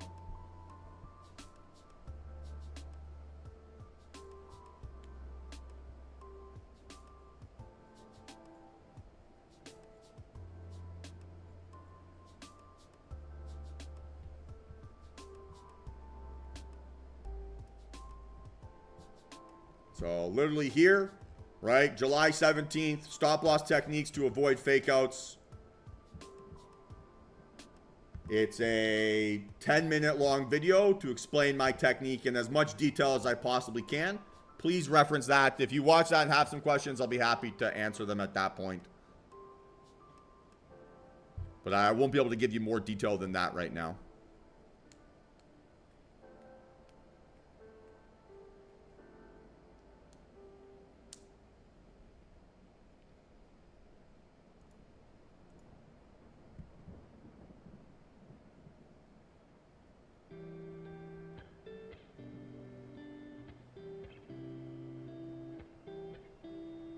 Where did this close? 97.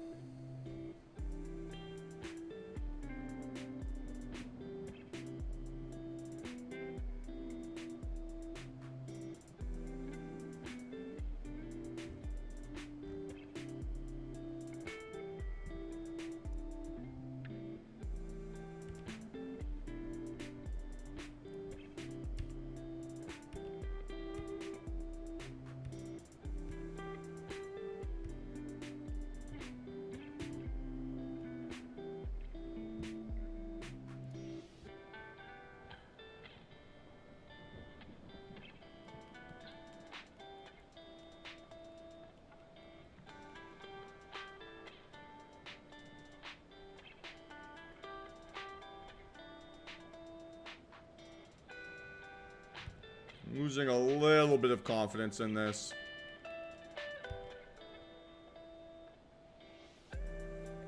Didn't like how we couldn't make lower lows there.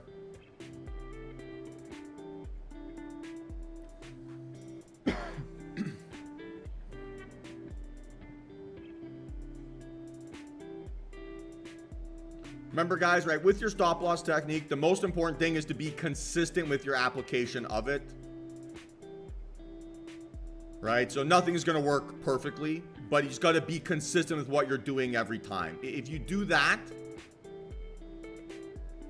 then you're just playing the numbers game. If you change it up every trade, every trade is different.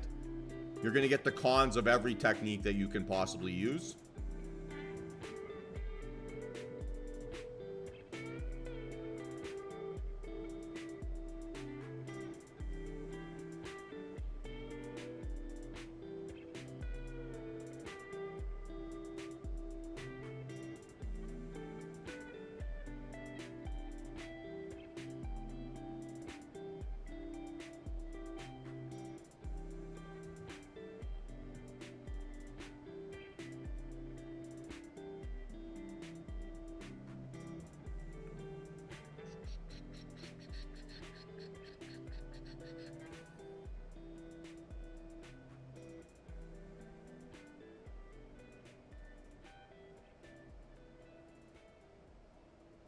Still has not crossed. Come on.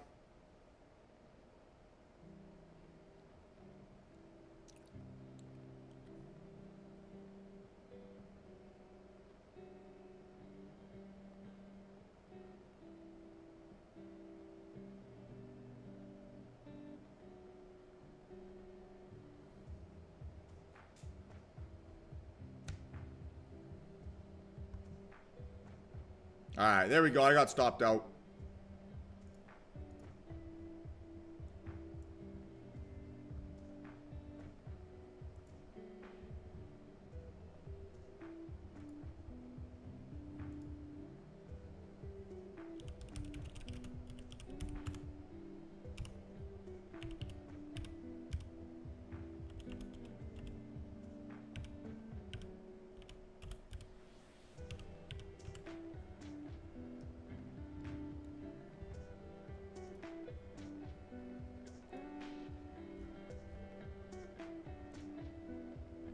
Okay, it's the right call to take it. So I'm down about 800 bucks on the day, 900 bucks on the day. Took a $558 loss there and 340 on the first one. So just under 900 bucks.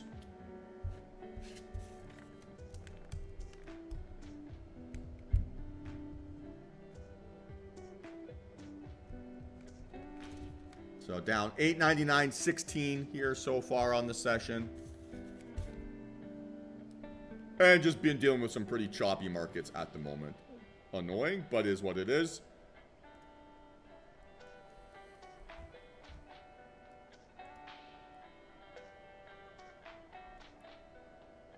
So we have maybe one more opportunity here, and the trade would have to be realistically probably a breakout above the opening range to be tradable, because we've seen bearish scenarios fail multiple times here today now.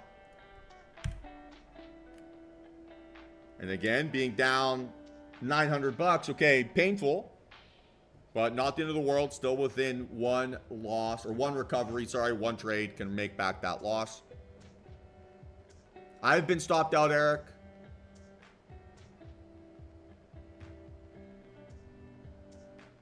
Stop loss was a tick above 51.0125.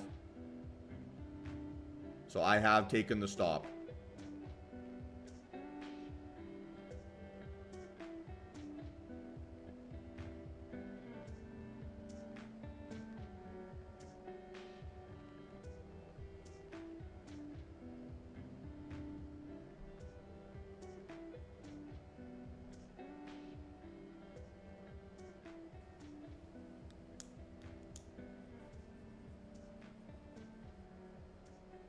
Yeah, and that's why I got stopped out, right? So if my price is set for it to close on a bid above 51.0125, that means I get stopped out at 51.050, right? When the ask hits 51.050. Sorry, 57.0150.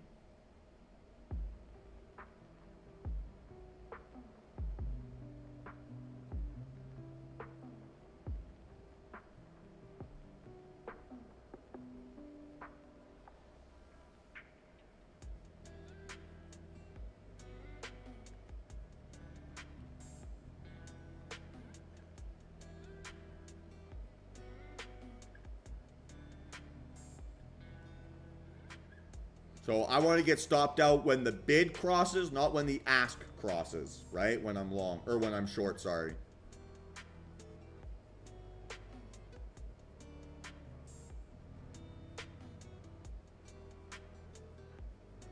So if the ask touches 57.0125, I will still hold. If the bid touches 57.0125, I get stopped out. That means that the bid, sorry, that the ask, right, is at 57.0150. So I have been stopped out here.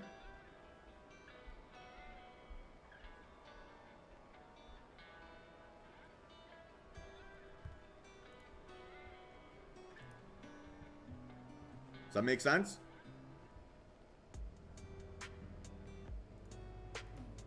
Still having issues. I'll show you guys here.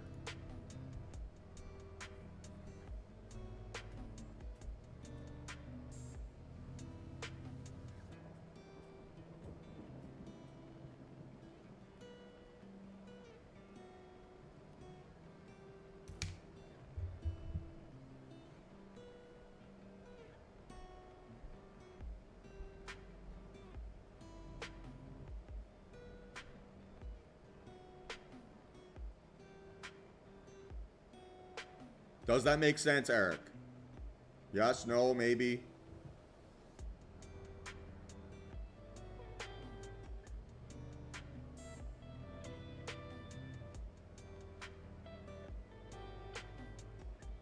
Sounds good, PJ. Have a great day, man.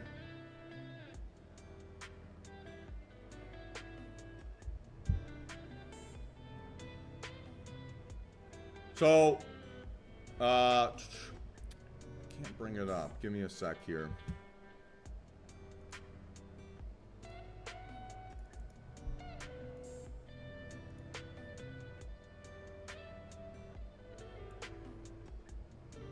Give me a sec here. I've got an Apex account I can show you this on.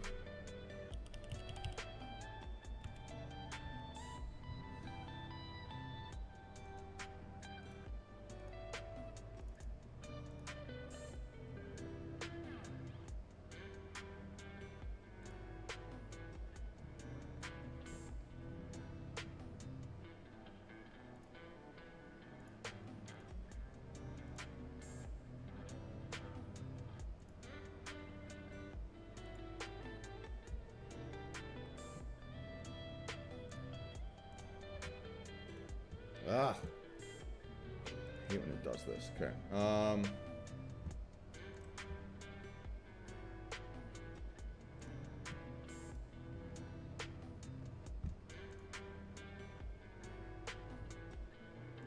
right. So, just on an Apex account here, right? This is one I have for just showing people things.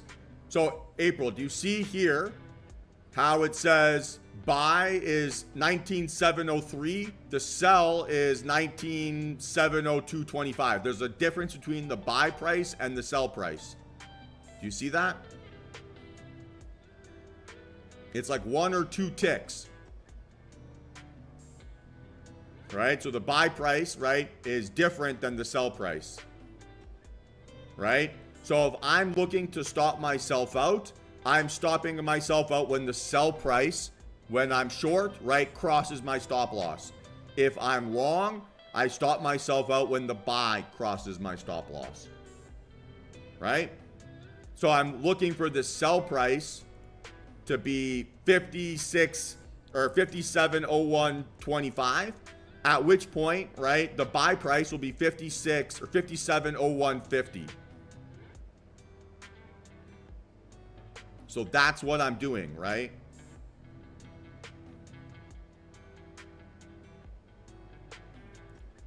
So here, right, I'm waiting for this to cross, right? So I'm waiting for this sell price to be 57.0125. So I'm waiting for the spread to cross. That's what it's called.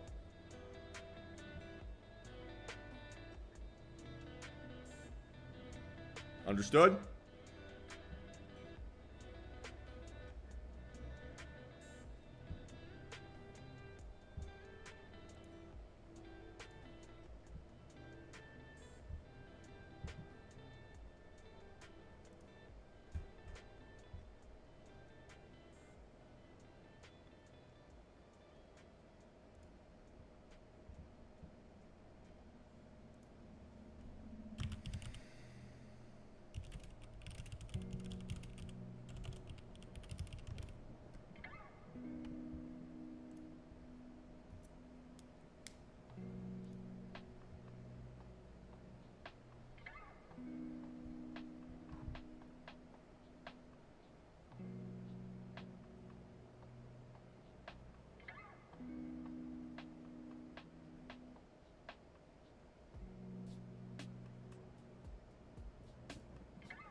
Yeah, again, that's why we keep our sizing small.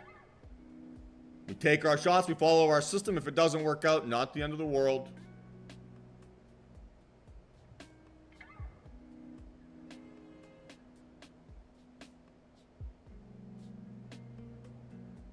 Right? And don't get emotionally attached to the price action. So, okay.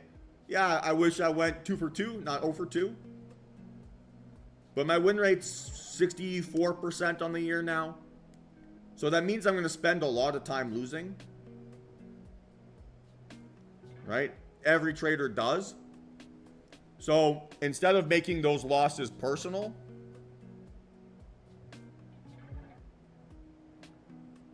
I reckon they do a quarter point. I don't think it really matters, to be honest. It's going to be more about the language that they use to describe future cuts, what the intensity of those is going to be versus this first one.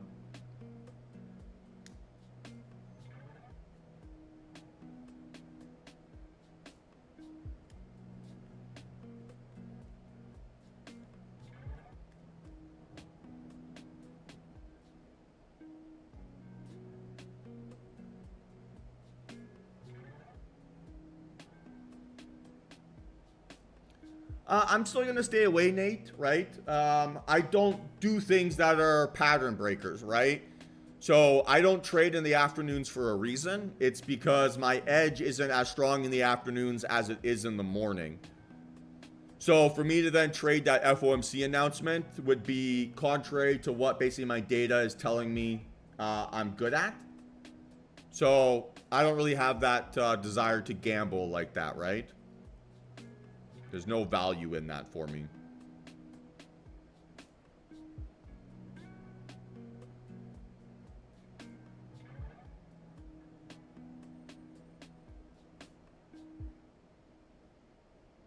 So with this pyramiding, right, I'm not trading, or I'm not changing my strategy. I'm not making these like dramatic cultural shifts to my trading process. It's just a different way of managing my risk. So instead of today being down 3K on 2 trades, right, I'm down $900. And I can make that back no problem. So all it is it's designed to basically avoid me from going on tilt, right, from blowing myself up. And if I lose, right? I size these trades to this sizing with 1 contract or 2 contracts like we had on ES, just because the risk was appropriate, that it shouldn't be painful, and I should kind of still keep my mental capital. Sounds good, Emil. We're going to do some group one-on-ones here in a sec if you want to stick around for that.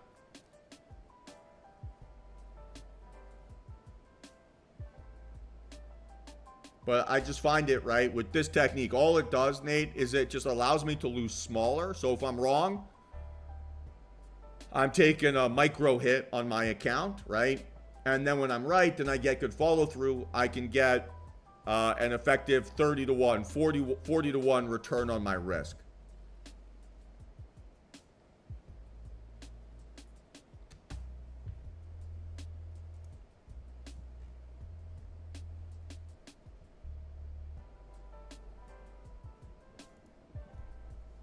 So I'm not doing anything different, or I'm not trying to change my technique at all. It's just a way of losing smaller so that when I'm wrong, it's less catastrophic, because I'm going to be wrong a lot, right? 100%.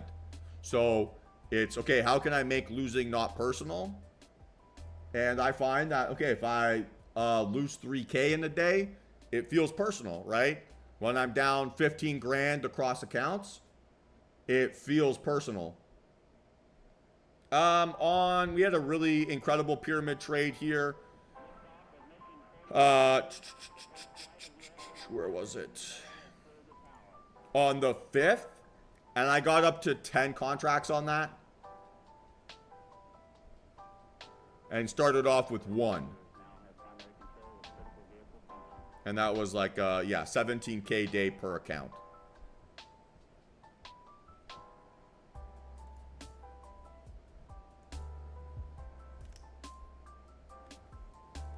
So it just requires a little bit of market cooperation. This is not a day where we would ever really scale into big sizing. I mean, look at the range we've seen here so far. All right, that's like as much of a doji as one could see.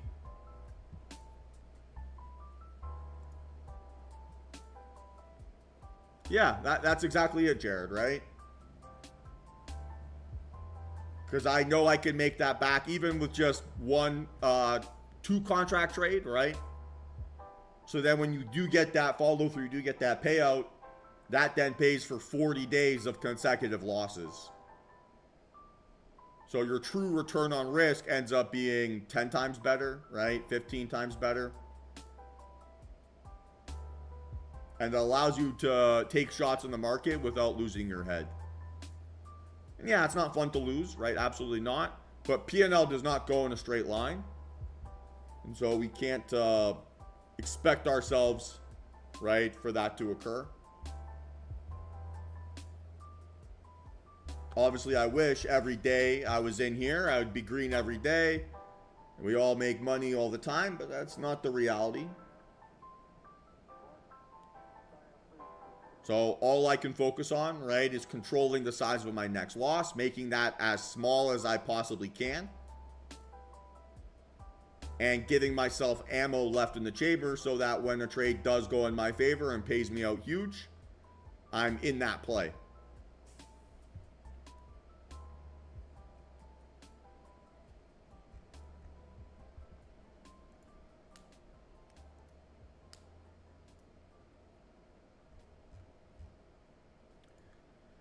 Well, with the max 10 contracts, Ben, like we're only adding, right, to our position sizing when we're risk free, right?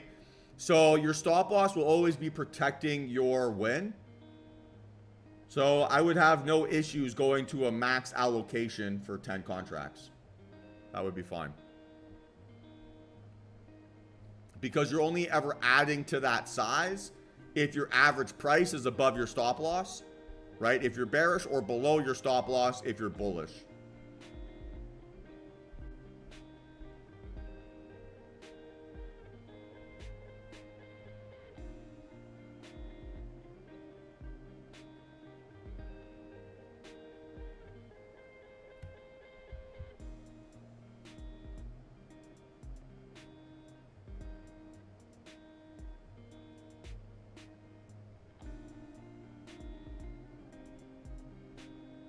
Yeah, 100%.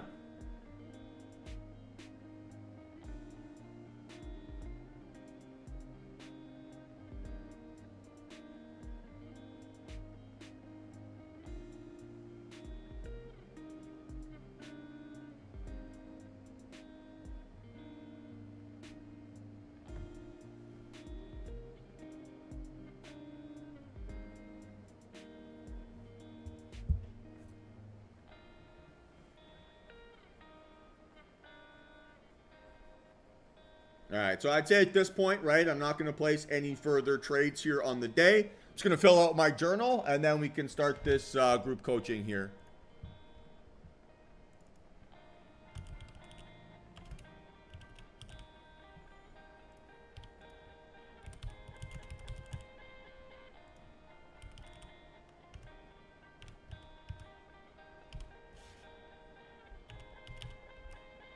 Starting right now, April. Starting right now.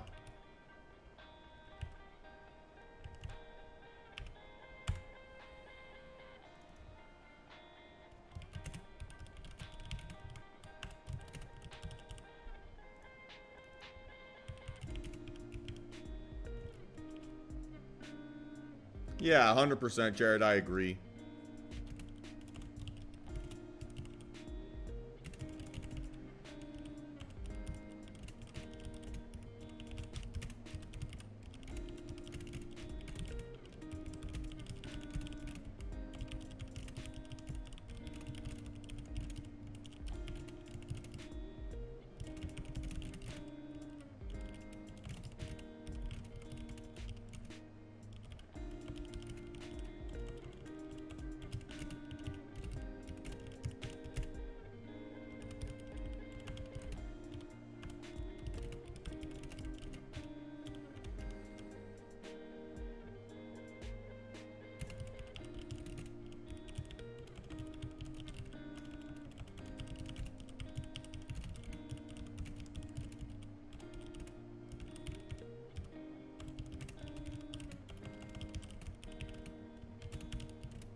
So year to date, that takes me to 97 wins, 58 losses, win rate of 63%.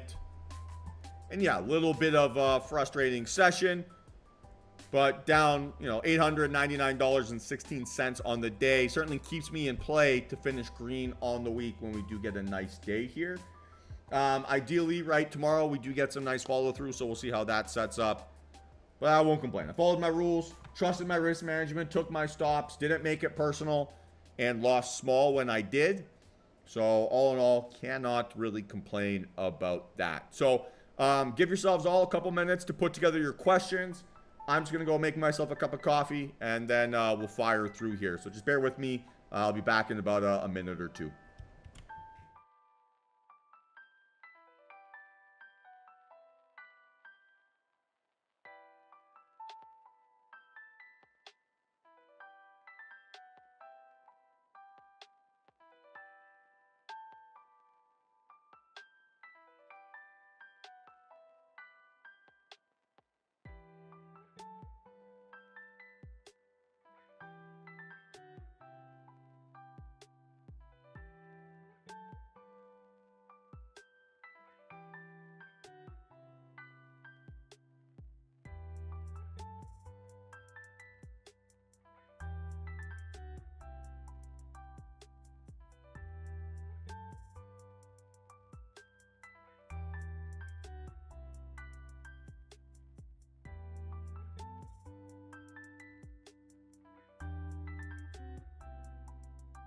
All right, team. So let's fire through some questions. Yeah, well, where can we start?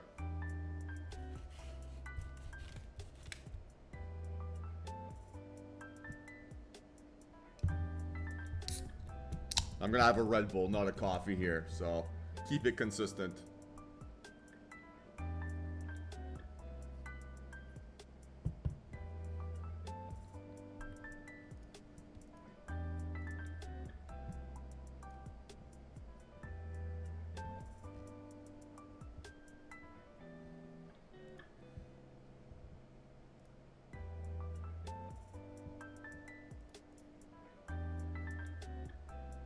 Anything? Who's going to start things off?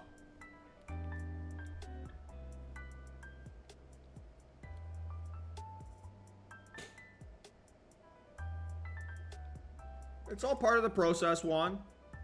That's why we focus right on losing really small and not allowing those things to carry us away.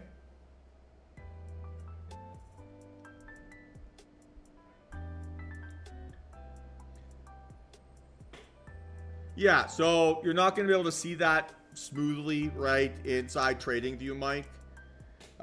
They don't do tick-to-tick backtesting, right?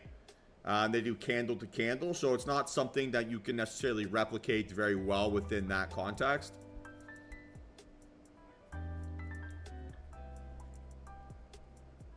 But that wouldn't be, I wouldn't say that's like the huge thing to focus on. That's more of trying to get your entry timing to be good, right?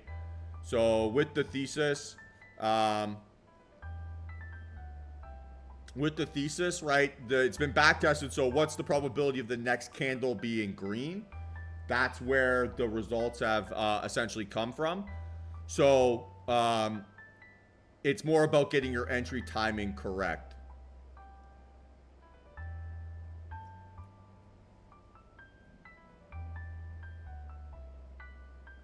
Who are you doing your evaluation with, Jack?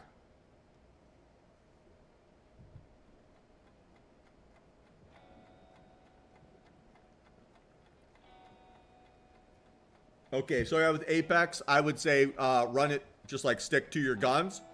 Don't go too aggressively because they punish you for your trailing drawdown inside the evaluation stage.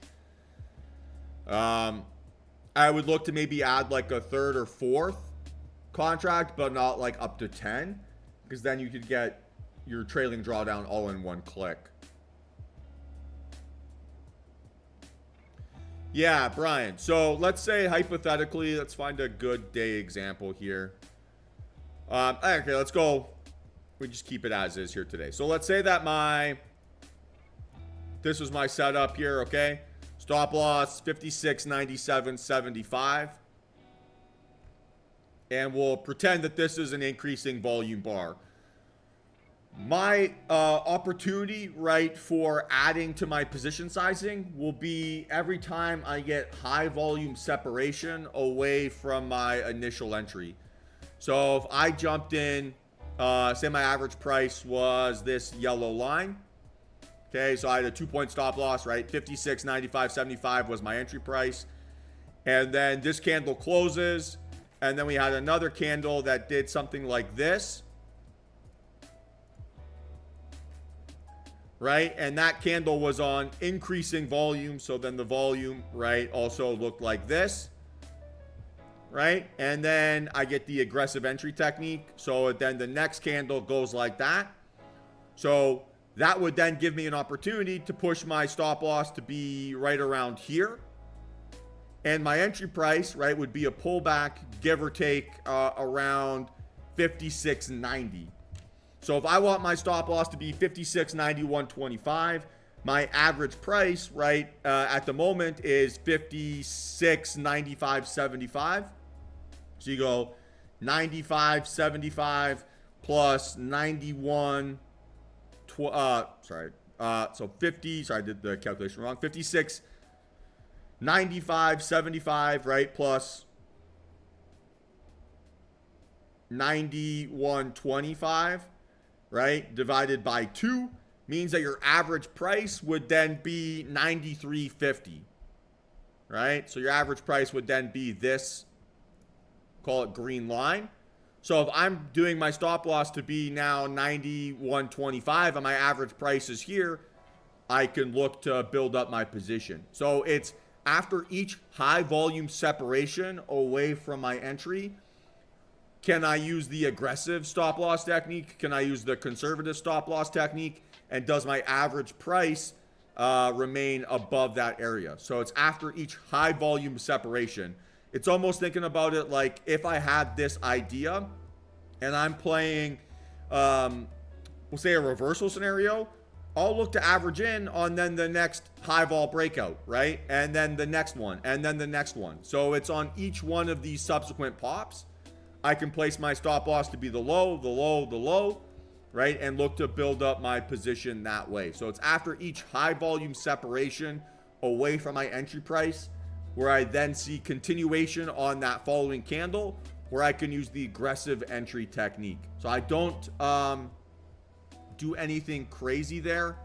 It's just each high volume separation, right, would give me an opportunity. So in this context here, right, if this candle gave me a high vol separation,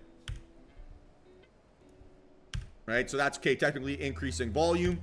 If it then broke down through this range, well, my stop loss would have to be 56.96.50, right? So I would not be able to add into this position because that's not a strong enough candle and not enough strong volume profile where my average price would be above my stop loss location. So it's after each high volume breakdown or each high volume breakout, where do we establish new support inside that range? And can I use the aggressive or conservative stop loss technique to be above or below my average entry price?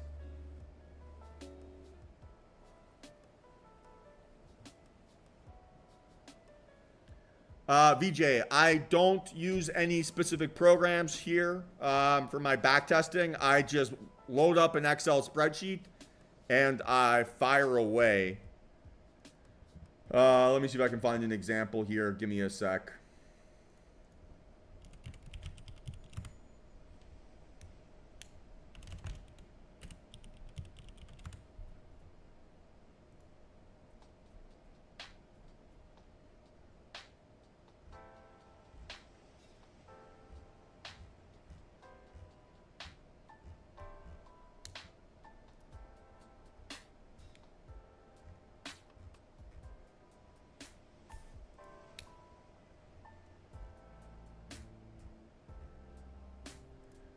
So here's an example, right? So I literally just load up the indicator and then I go in here and I fill out as many examples as I can. Okay, what would be my entry price? How often does it hit 1R? How often does it hit 2R? What's the size of the total move? what's the time, etc., etc. So it's just a fully manual process where I just go through it this way. And then you do it for multiple time frames, yada, yada, yada. You can load up some historical data from like Yahoo Finance or whatever you want, right? To give you like closed prices, open prices, stuff like that. Or to build out the 3 for 3, 2 out of 3, whatever.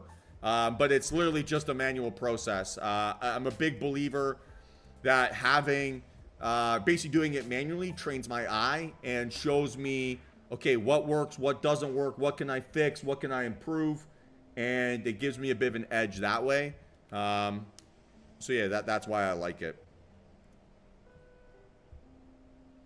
Bugs, you can go to a different prop firm if you want. I think personally my favorite is Top Step. I think I've said this before, but I like them not necessarily because they're the best. Everyone's rules are approximately the same, but their trailing drawdown rules are reasonable, and I like that. Basically, when you request a payout, it hits within 24 hours.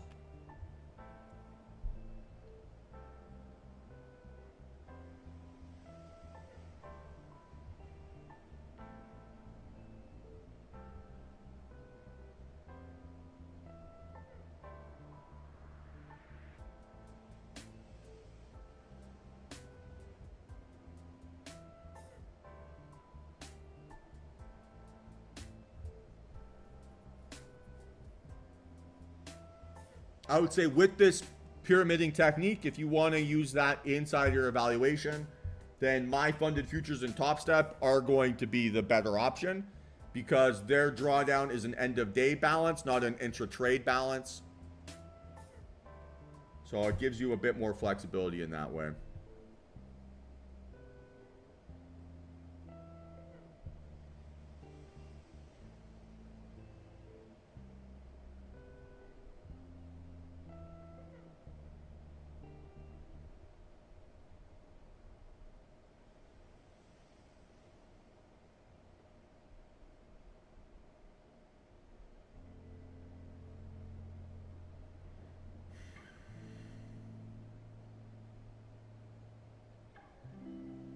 That's not bad at all, Judson. That's not bad at all.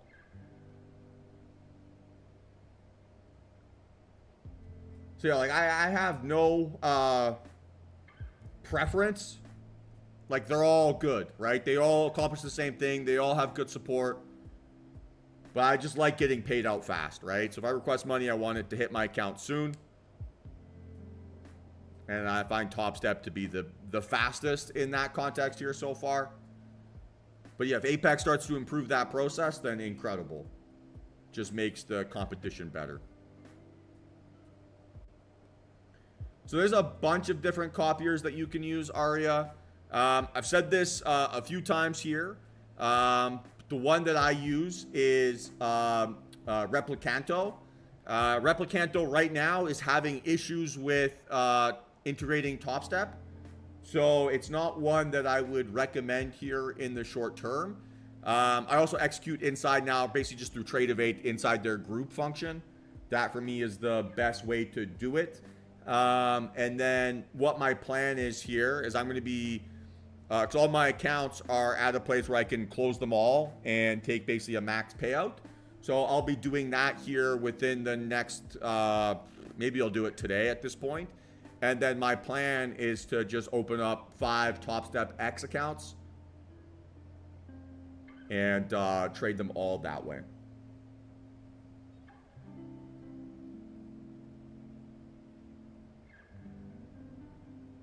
Copying between firms is a bit of a pain in the ass right now. Copying between a single firm, you're going to have an unlimited amount of options.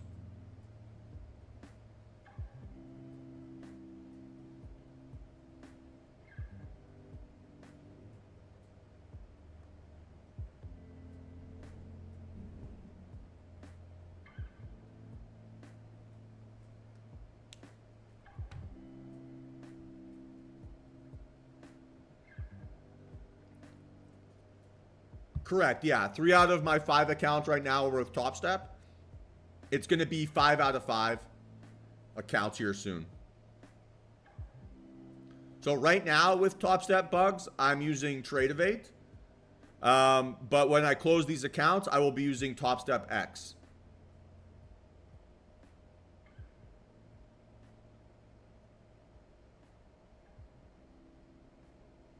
Yeah, I hear you, Ben. But our confirmation standard for all of our trades is always going to be the same. It's just that when we see a low vol fake out, we want to see bears fail, right? So low vol fake out slash bearish failure. So if I see lower lows on decreasing volume, it's hard for me to think that I'm going to get consistent follow through. But our confirmation for our trades is always the same.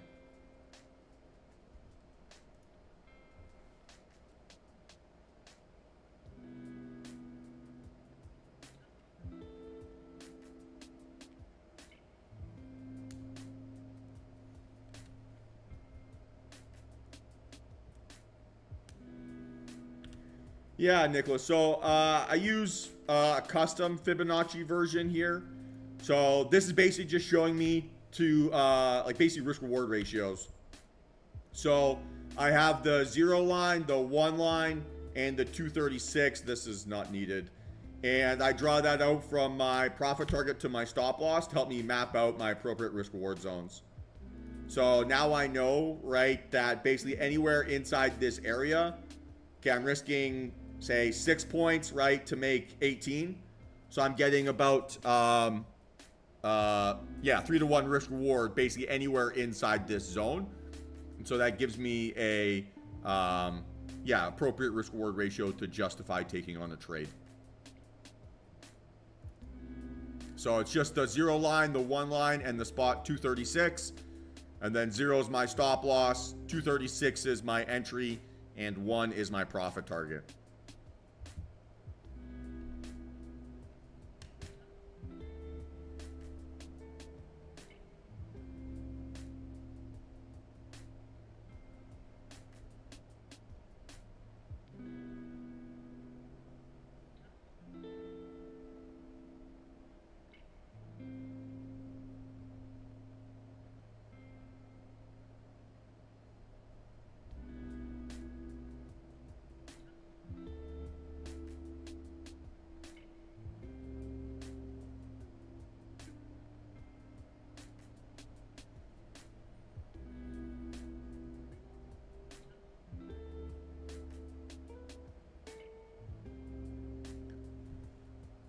So the low vol fake out here, right, is when I make lower lows, do those lower lows occur on low volume? So when it makes a move through the lower end of the range, does that move happen on big volume or less volume than the previous candle? And then after I see that low vol fake out, confirmation standard is seeing bulls reclaim control on increasing outlier volume. So what do weak bears look like, right? That's what you're asking yourself. Or what do weak bulls look like on a move above the opening range or below the opening range? Well, they would look like a weak candle shape or a weak volume profile, or ideally both. Correct, April. So a point is, from 56.92 to 56.93. And the tick is, a quarter of a point. Yeah, no, CL does have a correlation with the indexes. I think it's a negative correlation.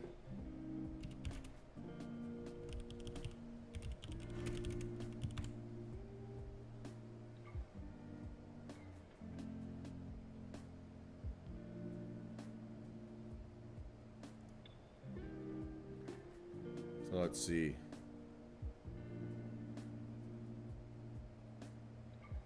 So 53% of the time.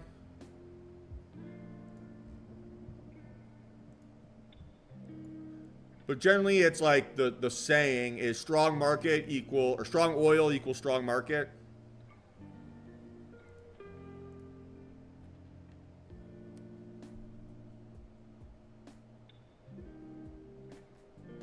for sure, Arya. You know, I would be potentially open to trading it again here at some point. But the reason I introduced crude into the equation was because I didn't feel like I was getting enough setups at the time. I don't have that same issue right now.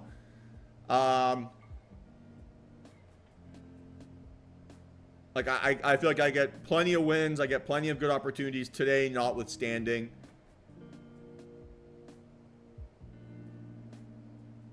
But yeah, NQ and ES give me much better follow through than CL does on a consistent basis.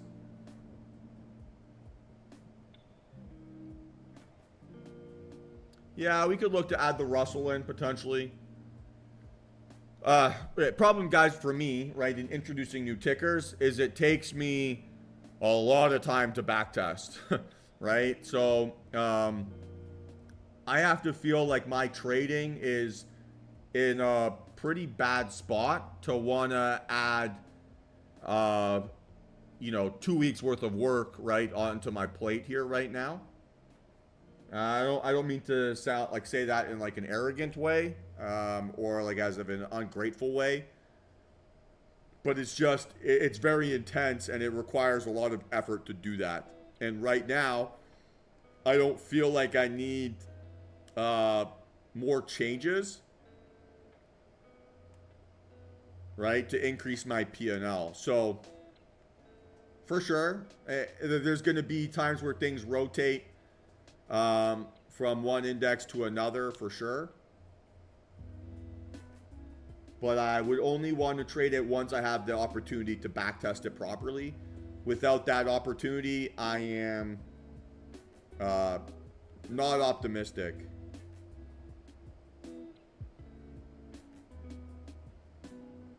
Yeah, and guys, I always want to stress here, right, that I do what is selfishly best for me at all times, right? So when I'm trading, when I'm setting my stop loss, when I'm trading the tickers that I do on a day-to-day basis, these are the ones that I think are best for me, right? Not necessarily what I think is best for you. And so the reason why I like trading ES and NQ is like that's what I've been trading for a decade, right? I've been trading US large caps for my entire career. And so there's like a level of comfort with that familiarity where I kind of know how price action moves. I've put, you know, my 10,000 hours into watching the indexes and watching some of these behaviors that it's, for lack of a better term, hard to teach an old dog new tricks, right? So that's a little bit how I feel about adding more tickers. I generally don't think I need more trades, right? I'm very happy with my P&L year to date. I'm very happy with my win rate, very happy with the amount of action that I'm getting. You know, I'm averaging more than a trade a day here on the year. And I've always kind of talked about how my holy grail is one trade a day, you know, 60% win rate. That's an awesome edge over the course of a year. So for sure, I could probably optimize and maximize some of those things. But right now, my plate's really full with like some of the Visa stuff I'm doing. And yeah, it's not a huge priority. So I don't disagree. I think that there is opportunities there where, yeah, when indexes, like large cap indexes get stuck, that money likes to rotate somewhere. So having that opportunity would maybe give me a lot extra potential flexibility. But I don't see short term how it makes like a dramatic change to my P&L. So maybe like the next time I take a week off, that would be a good project for that. But yeah, right now I'm very happy with the amount of trades that I'm getting. And okay, the last couple days been a little bit choppy, right? Been a little bit sticky. But even September year or month to date, right? We're averaging 2K a day per account, right? So that's a lot. Like, all things considered, that's a lot. So I don't know if I'm really leaving a ton of money on the table in the short term.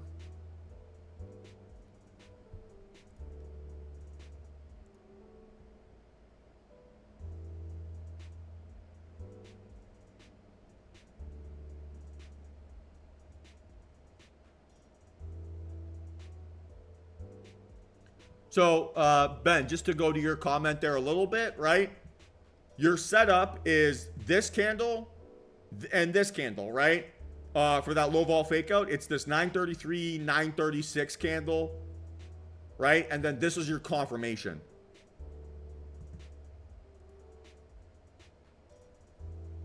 So VJ, no.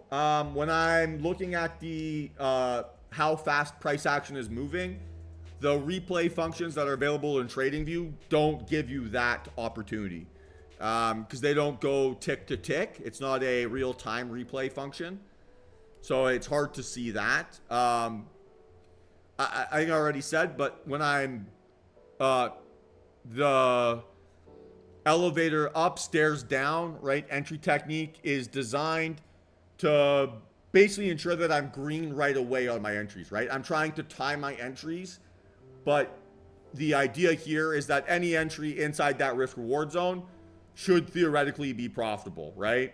So if my signal was to play this reversal here, right, at this 1127, it's not. I'm not interested in trading this.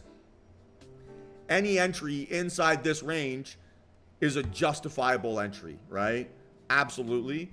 The elevator up, stairs down technique within that context is basically trying to set myself up so that when I do enter, I don't deal with any drawdown within that extra context. So when I've back tested, it's been back tested to the point where, okay, any entry inside the zone or an entry off of that 236 fib area, how often is that green?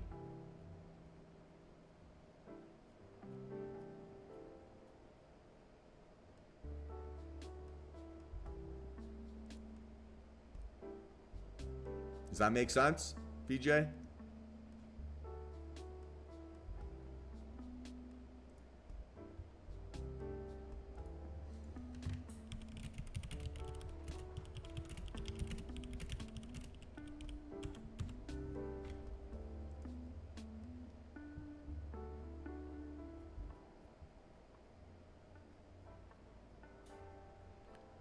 So with your question, April, I'm not sure how this is set up. Let's see.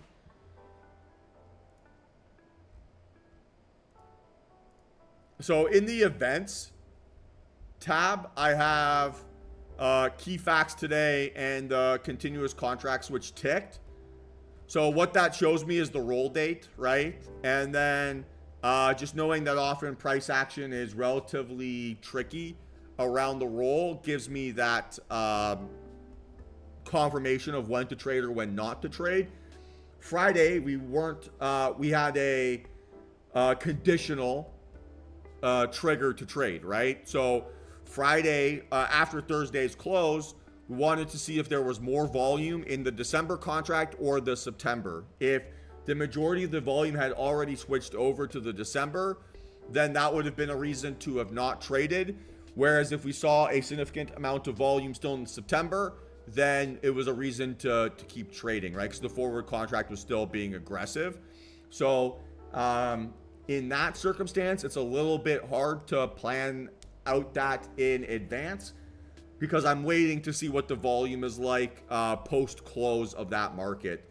And on Thursday, we had 10 times more volume in the September contract than the December, which is why I was willing to trade again on Friday. But then when that split got closer to 50-50 after Friday's close, I knew that Monday was going to be a heavy roll day, and there was no reason to trade that day.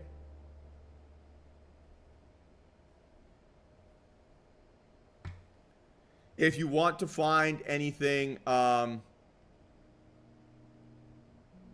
if you want to find anything specific, you can look up an economic or market holidays calendar.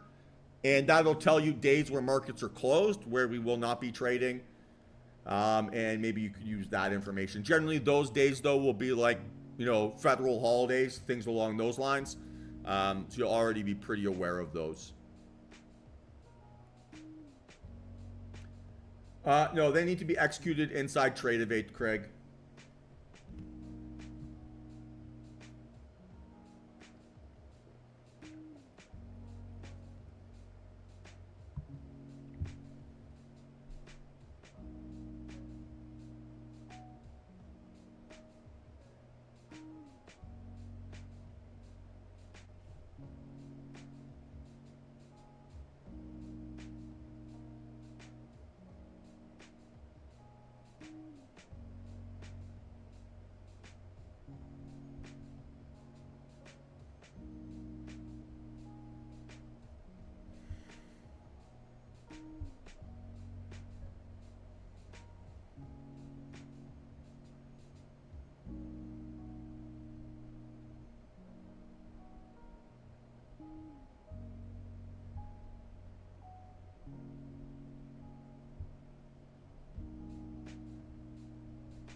Does that make sense, April?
Sounds good. Have yourself a great day.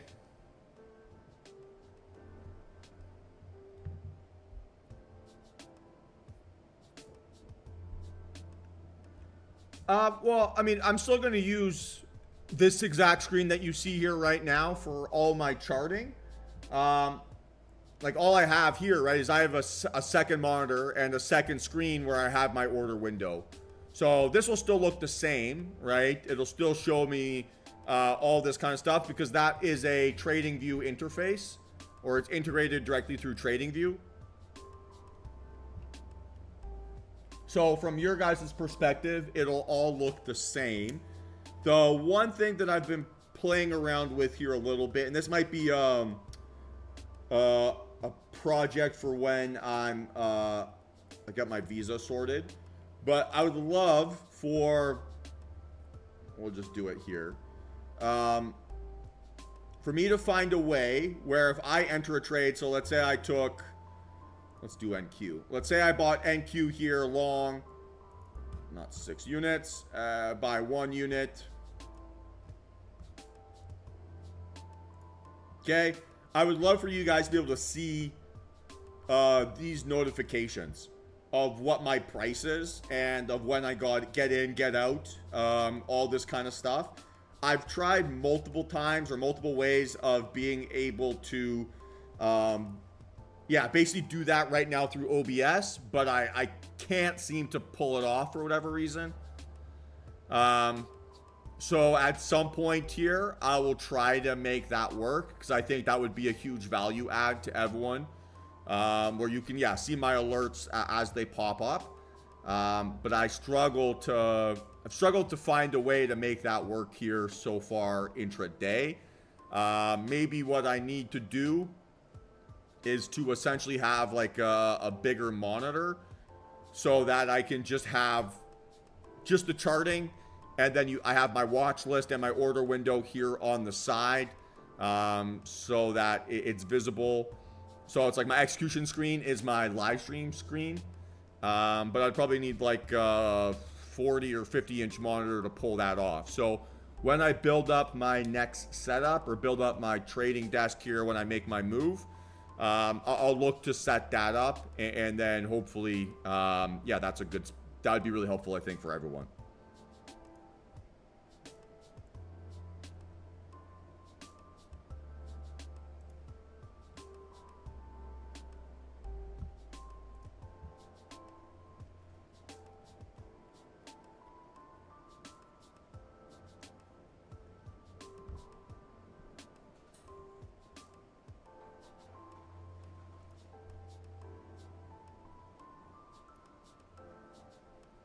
Well, not really, Juan, because I've got 3 screens set up here right now, right? So I have this one where I do for the live streaming, and it's the one that you see.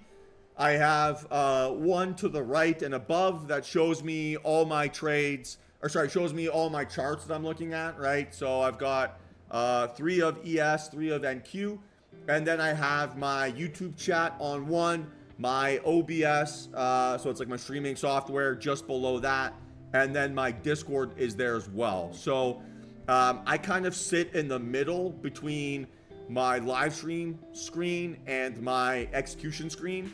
So it's already in my field of view. It doesn't really slow me down here at this point. And I've built up the muscle memory. So although I appreciate your concern, I feel really good with yeah, how I've got things set up here at the moment. And I will never enter a setup alert or into the alerts channel if I think it's going to compromise my ability to jump into a trade. But yeah, that pretty rarely happens these days.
Any other questions here, team?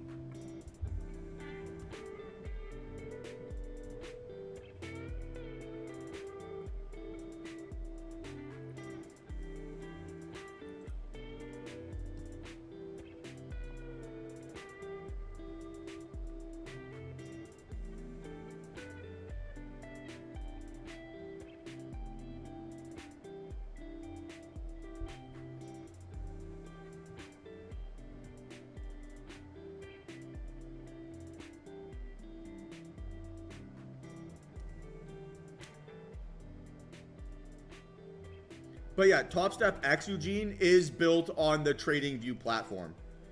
So that's why it's awesome, right? Is it gives you the same look.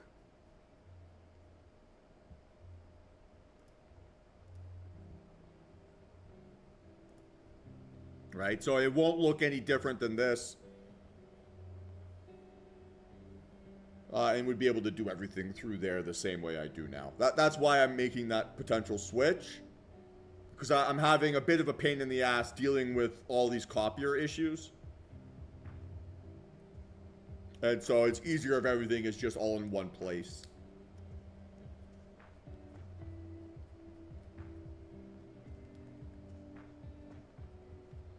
And of course, right, ES now breaking down.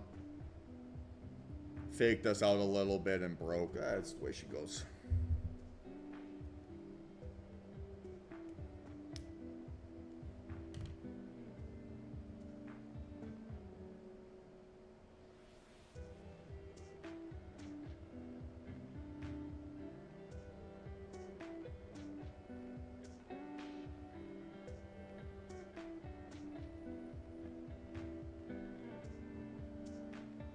I haven't tried here yet, Andy, so I can't comment.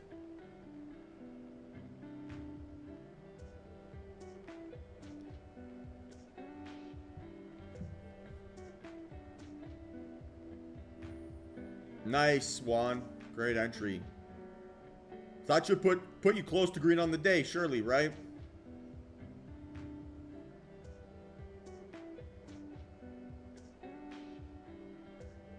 I'm sure there's a way of getting the 10-min time frame, Andy. I'll look into that.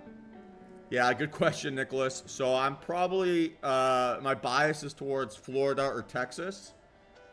As a Canadian who has been part of a very restrictive tax regime, I want to basically control my tax liability as much as possible. And both of those options give me sunshine and a better tax exposure than the bullshit I deal up here.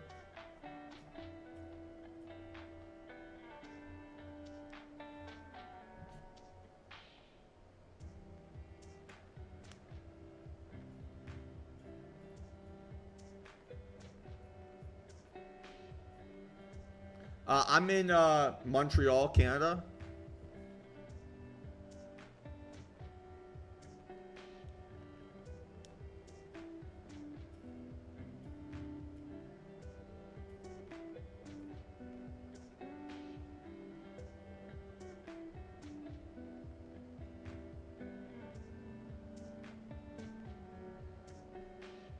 Yeah, Montreal's great. It's fun too. But I can't deal with this 66% capital gains tax. I just can't do it.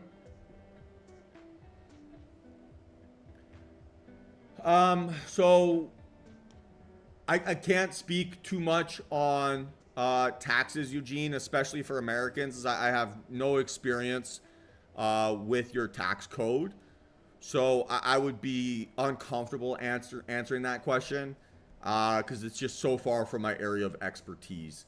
For my own personal sake, I requested my most recent payouts into my LLC because I need to spend about $100K through my business account to be able to qualify for my visa. So this was a easier way for me to do that.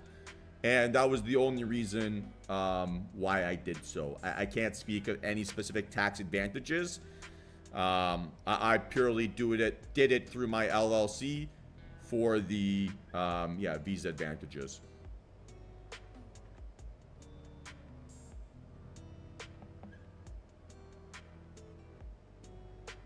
Nice, Emmanuel. We got a few Quebecers in here.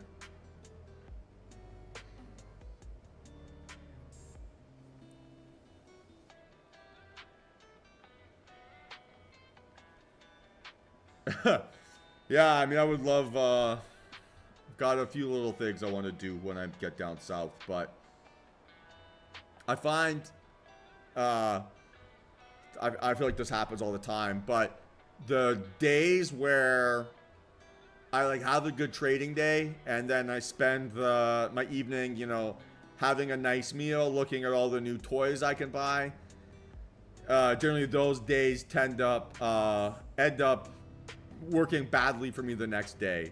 So the less and less I can think about money, generally the better my trading goes.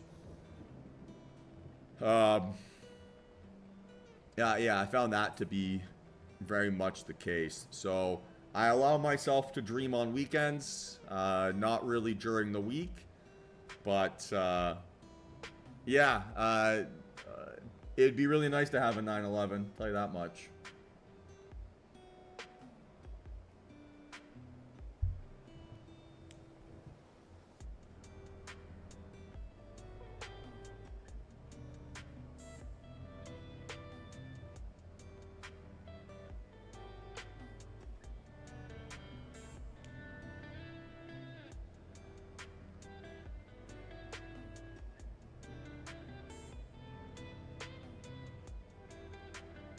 I mean, you can't really complain about that either, Emmanuel. An M3 would be epic. Maybe not in our winters that we get down here, but it would be epic.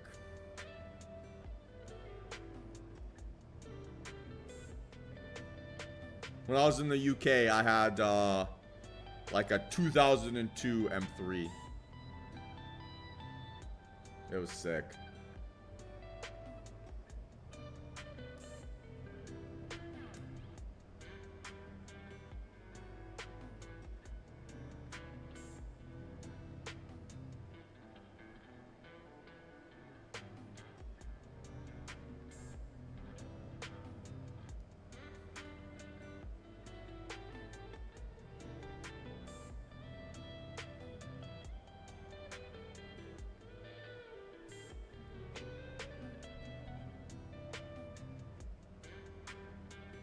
Oh yeah, it was so much fun.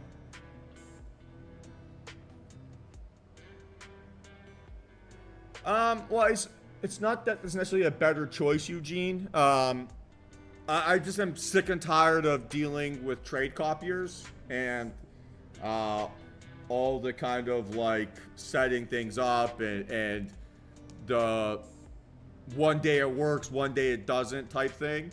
So the beautiful thing about TopStep X is it just combines all your accounts into one. So when I get my max allocation, it'll be 600K it'll show. Is that right?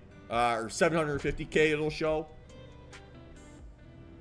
Instead of having to copy across all accounts. So then when I enter a trade, I'll be buying between 5 and 10 contracts instead of one per account and copying it across.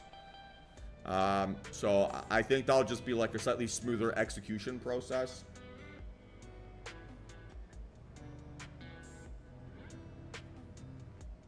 So that's really it. It's not that any of these platforms necessarily better than the others. It's just, yeah, how can I avoid basically some pain points that you deal with sometimes? Like right now, right? Like the API connection to do copy trading across multiple different companies isn't working very well. And it's a pain in the ass to have to think about that every day. So I would rather just have that process be smoother. The other thing I'm thinking about to a certain extent is just trading a personal account again, right? Or just having a futures personal account. And just not dealing with any of the nonsense. But from like a risk management perspective, these prop firms are really hard to beat, right? Because, okay, worst case scenario, if I blow all these accounts, I'm going to lose like $1,000. Whereas if I, you know, go on tilt and have a crazy red day, I'll lose 100 grand. I don't really want to lose 100 grand. I'm not saying I would, but that's the risk, right? Worst case scenario with these prop firms, you lose access.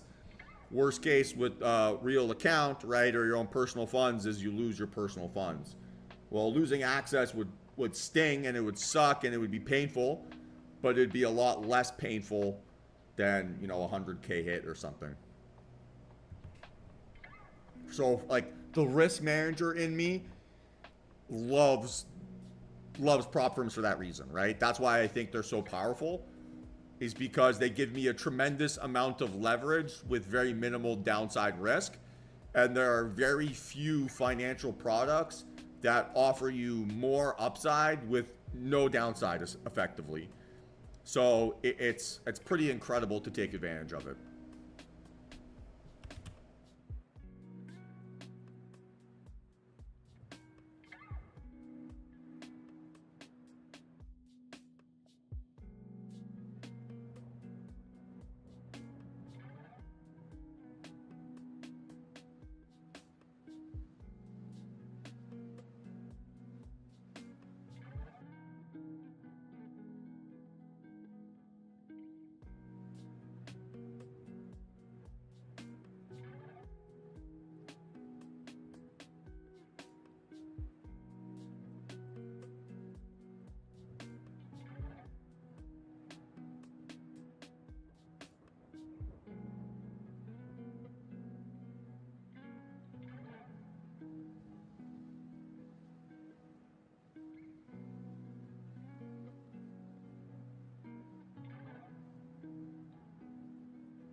What do you mean by that, Eugene? Can you rephrase that a little bit?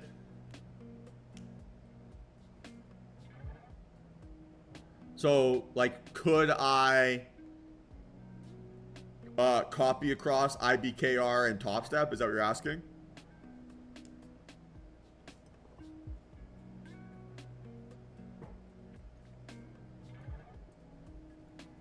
I think there are some trade copiers that work. Someone mentioned Quant Tower, how that's a possibility to do that with it, but I personally haven't tried, so I can't comment here too much.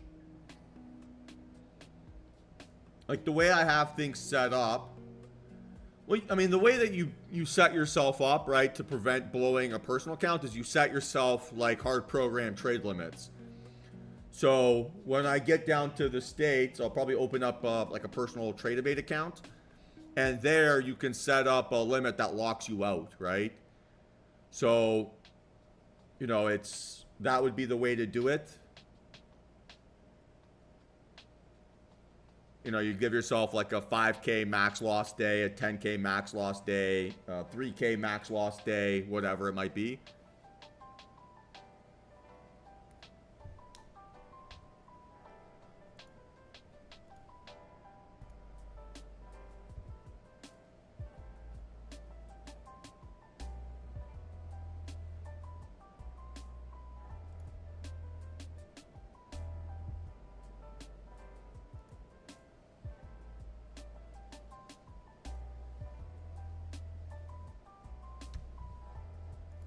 No, man, my pleasure. Happy to answer as many as I can.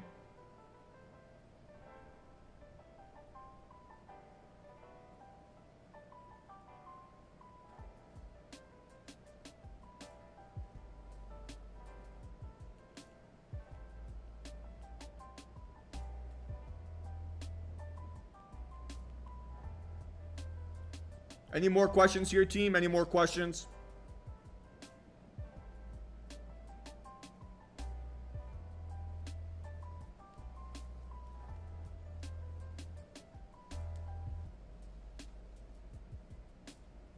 Yeah, I mean, look, one, if you're green, I think you're going to find more value in being green than you will in maximizing your P&L here in what's ultimately going to end up being a relatively choppy rest of the day. It's been a very choppy market here all day regardless. So, you know, going into FOMC, you probably don't have too much of an edge looking for continuation.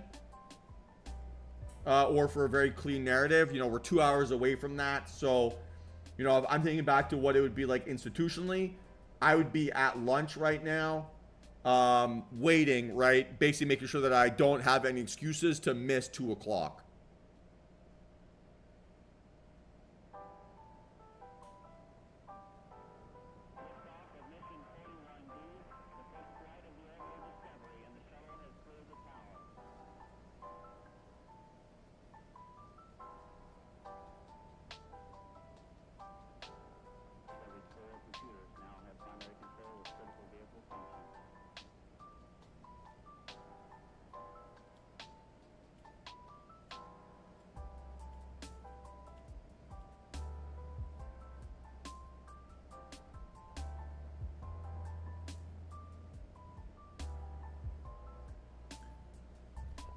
I mean, the approval process once you pass your evaluation will be like 24 hours. You'll have to do some like KYC stuff, and then you'll get your account login details. To pass an evaluation, you know, generally I would say between like 5 to 10 trading days.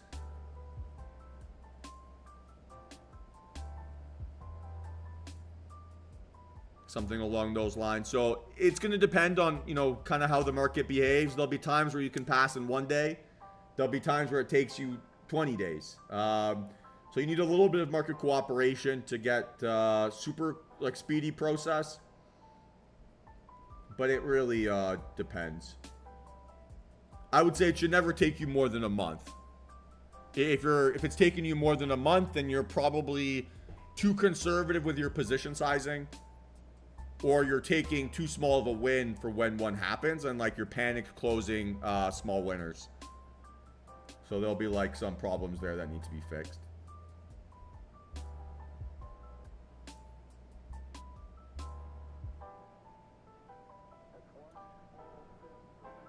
It's not really a good answer to that, Eugene, to be honest with you. It's going to be more about the account size that you have and the flexibility that you're looking for with your position sizing, right? So if your objective is to be able to run multiple positions and to have like be able to scale out runners, but you have a 50K account, you might struggle to be able to accomplish that with a small account size, right?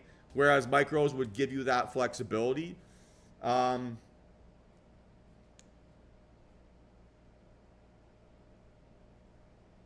it's kind of a personal question, to be honest with you. I have not traded micros. I trade the larger accounts for that reason, right? So that I have more space and more potential for follow through, and I can get enough contracts where I can manage my position. But there's like multiple ways of doing that, right? So if you have, say, 10, 50K accounts, you could kind of work your way in across accounts and complicate your execution process a little bit. So there's a lot of variables there that it would be hard to give you like a formula.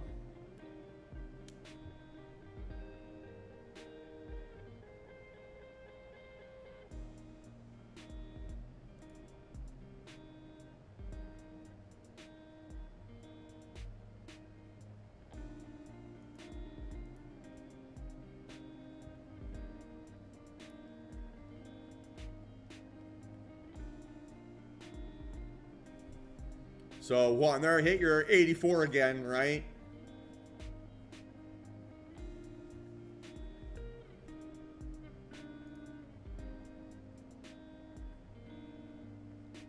Yeah, correct.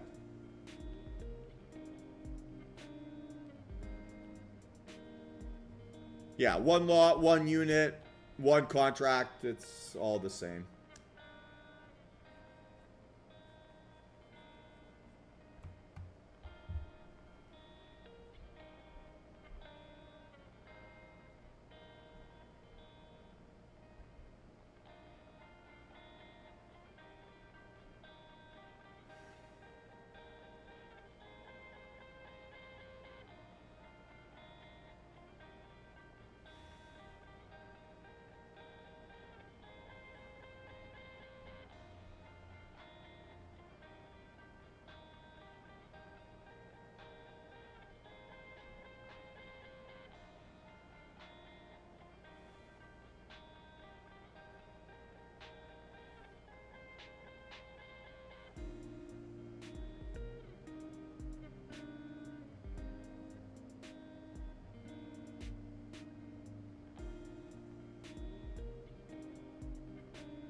Any other questions here, team? Any other questions?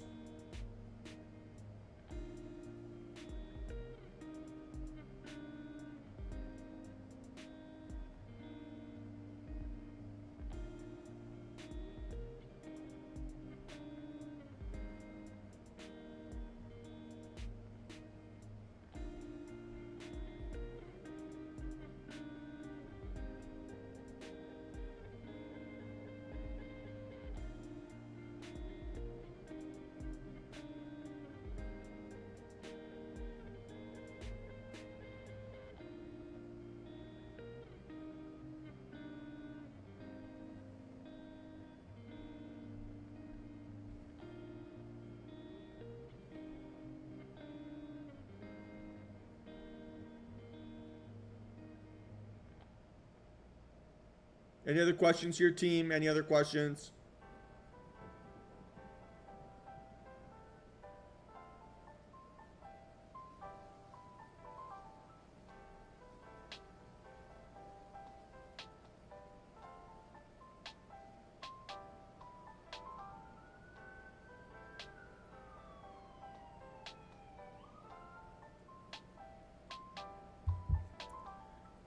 What do you mean by that, Emmanuel? So I start every trade with 1 or 2 contracts per account.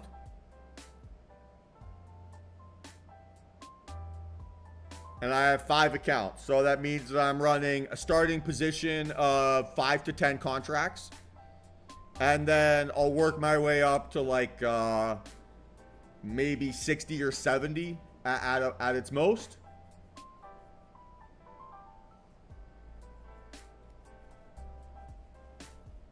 At which point, right, my P&L will be moving 5K a point. Something like that. But position sizing is based on my stop loss, right? So how much risk do I have? I generally like to start trades with a max risk of about $500, give or take $100. So if I can get 2 contracts and be risking 600, I'll do that. If I can buy 1 contract and only risking 500, I'll do that. So each one will be a little bit dependent. And then as I get follow through and as price action moves in my favor, then I can look to build up my sizing and really scale things up.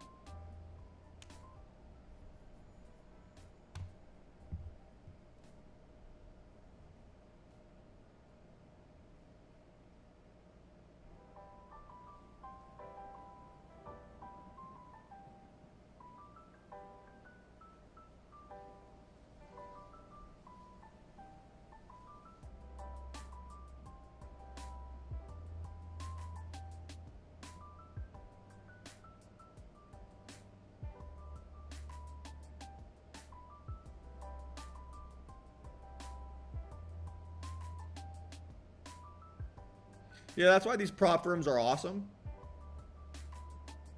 Right? They give you a lot of extra leverage. And 1 contract will move, yeah, 20 bucks a tick, or 20 bucks a point, sorry, for NQ.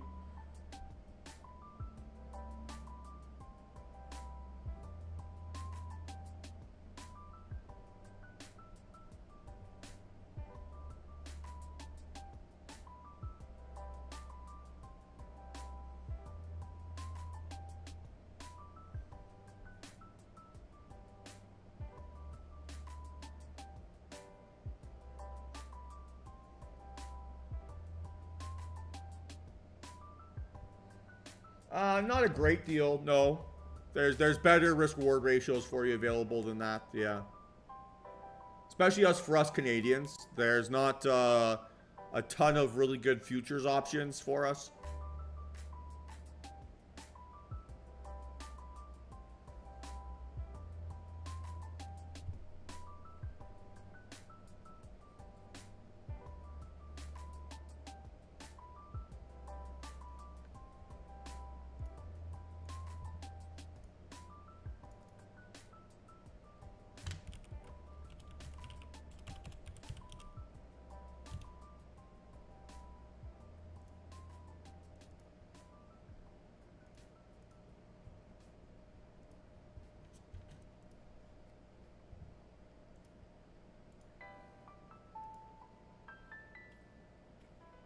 All right, guys, final call for questions here. Final call for questions.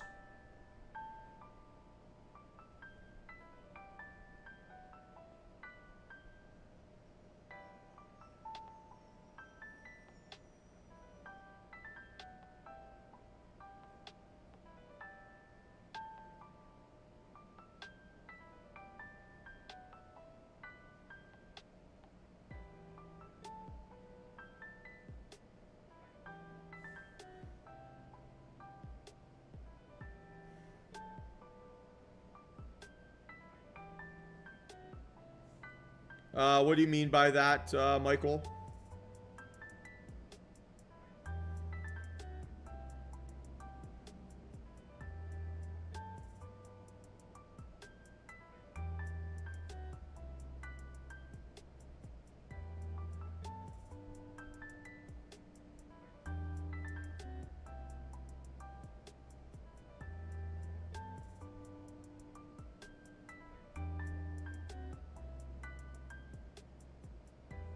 No, because it's set up to copy across, right?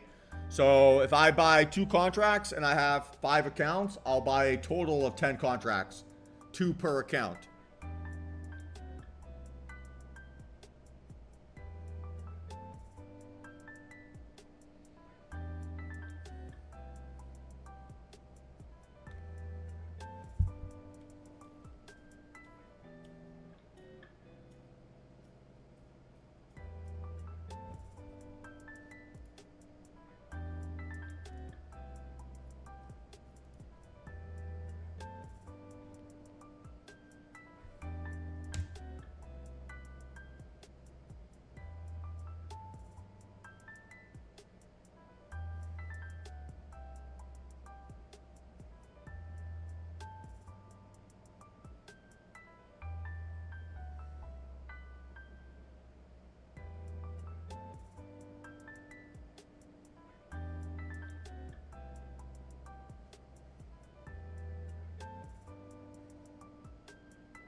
Does that make sense, Michael?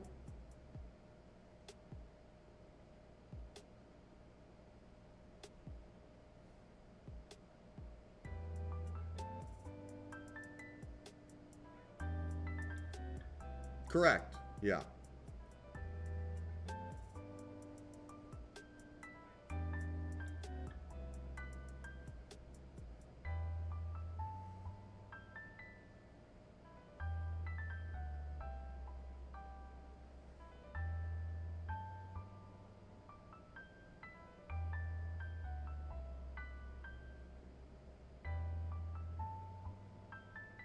All right, anyone? Any more questions?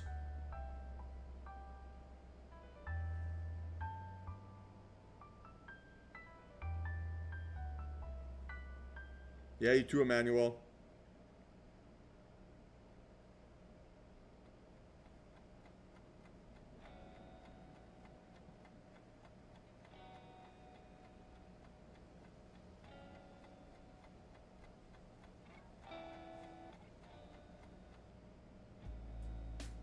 All right, team. Well, same deal like always, right? If you have any questions, hit me up outside of market hours. I'll do my best to get back to you as soon as I can. Otherwise, have yourselves a safe and not stressful FOMC. Please don't just try to trade that headline. It's going to be chaotic. Please don't be that trader. And same deal like always, team. If you have any questions, hit me up. I'll do my best to get back to you as soon as I can. But it's time to give the dog a walk here, do some exercise, and then see how the rest of the day goes. So have yourselves all a great one, and we'll catch up tomorrow. Peace.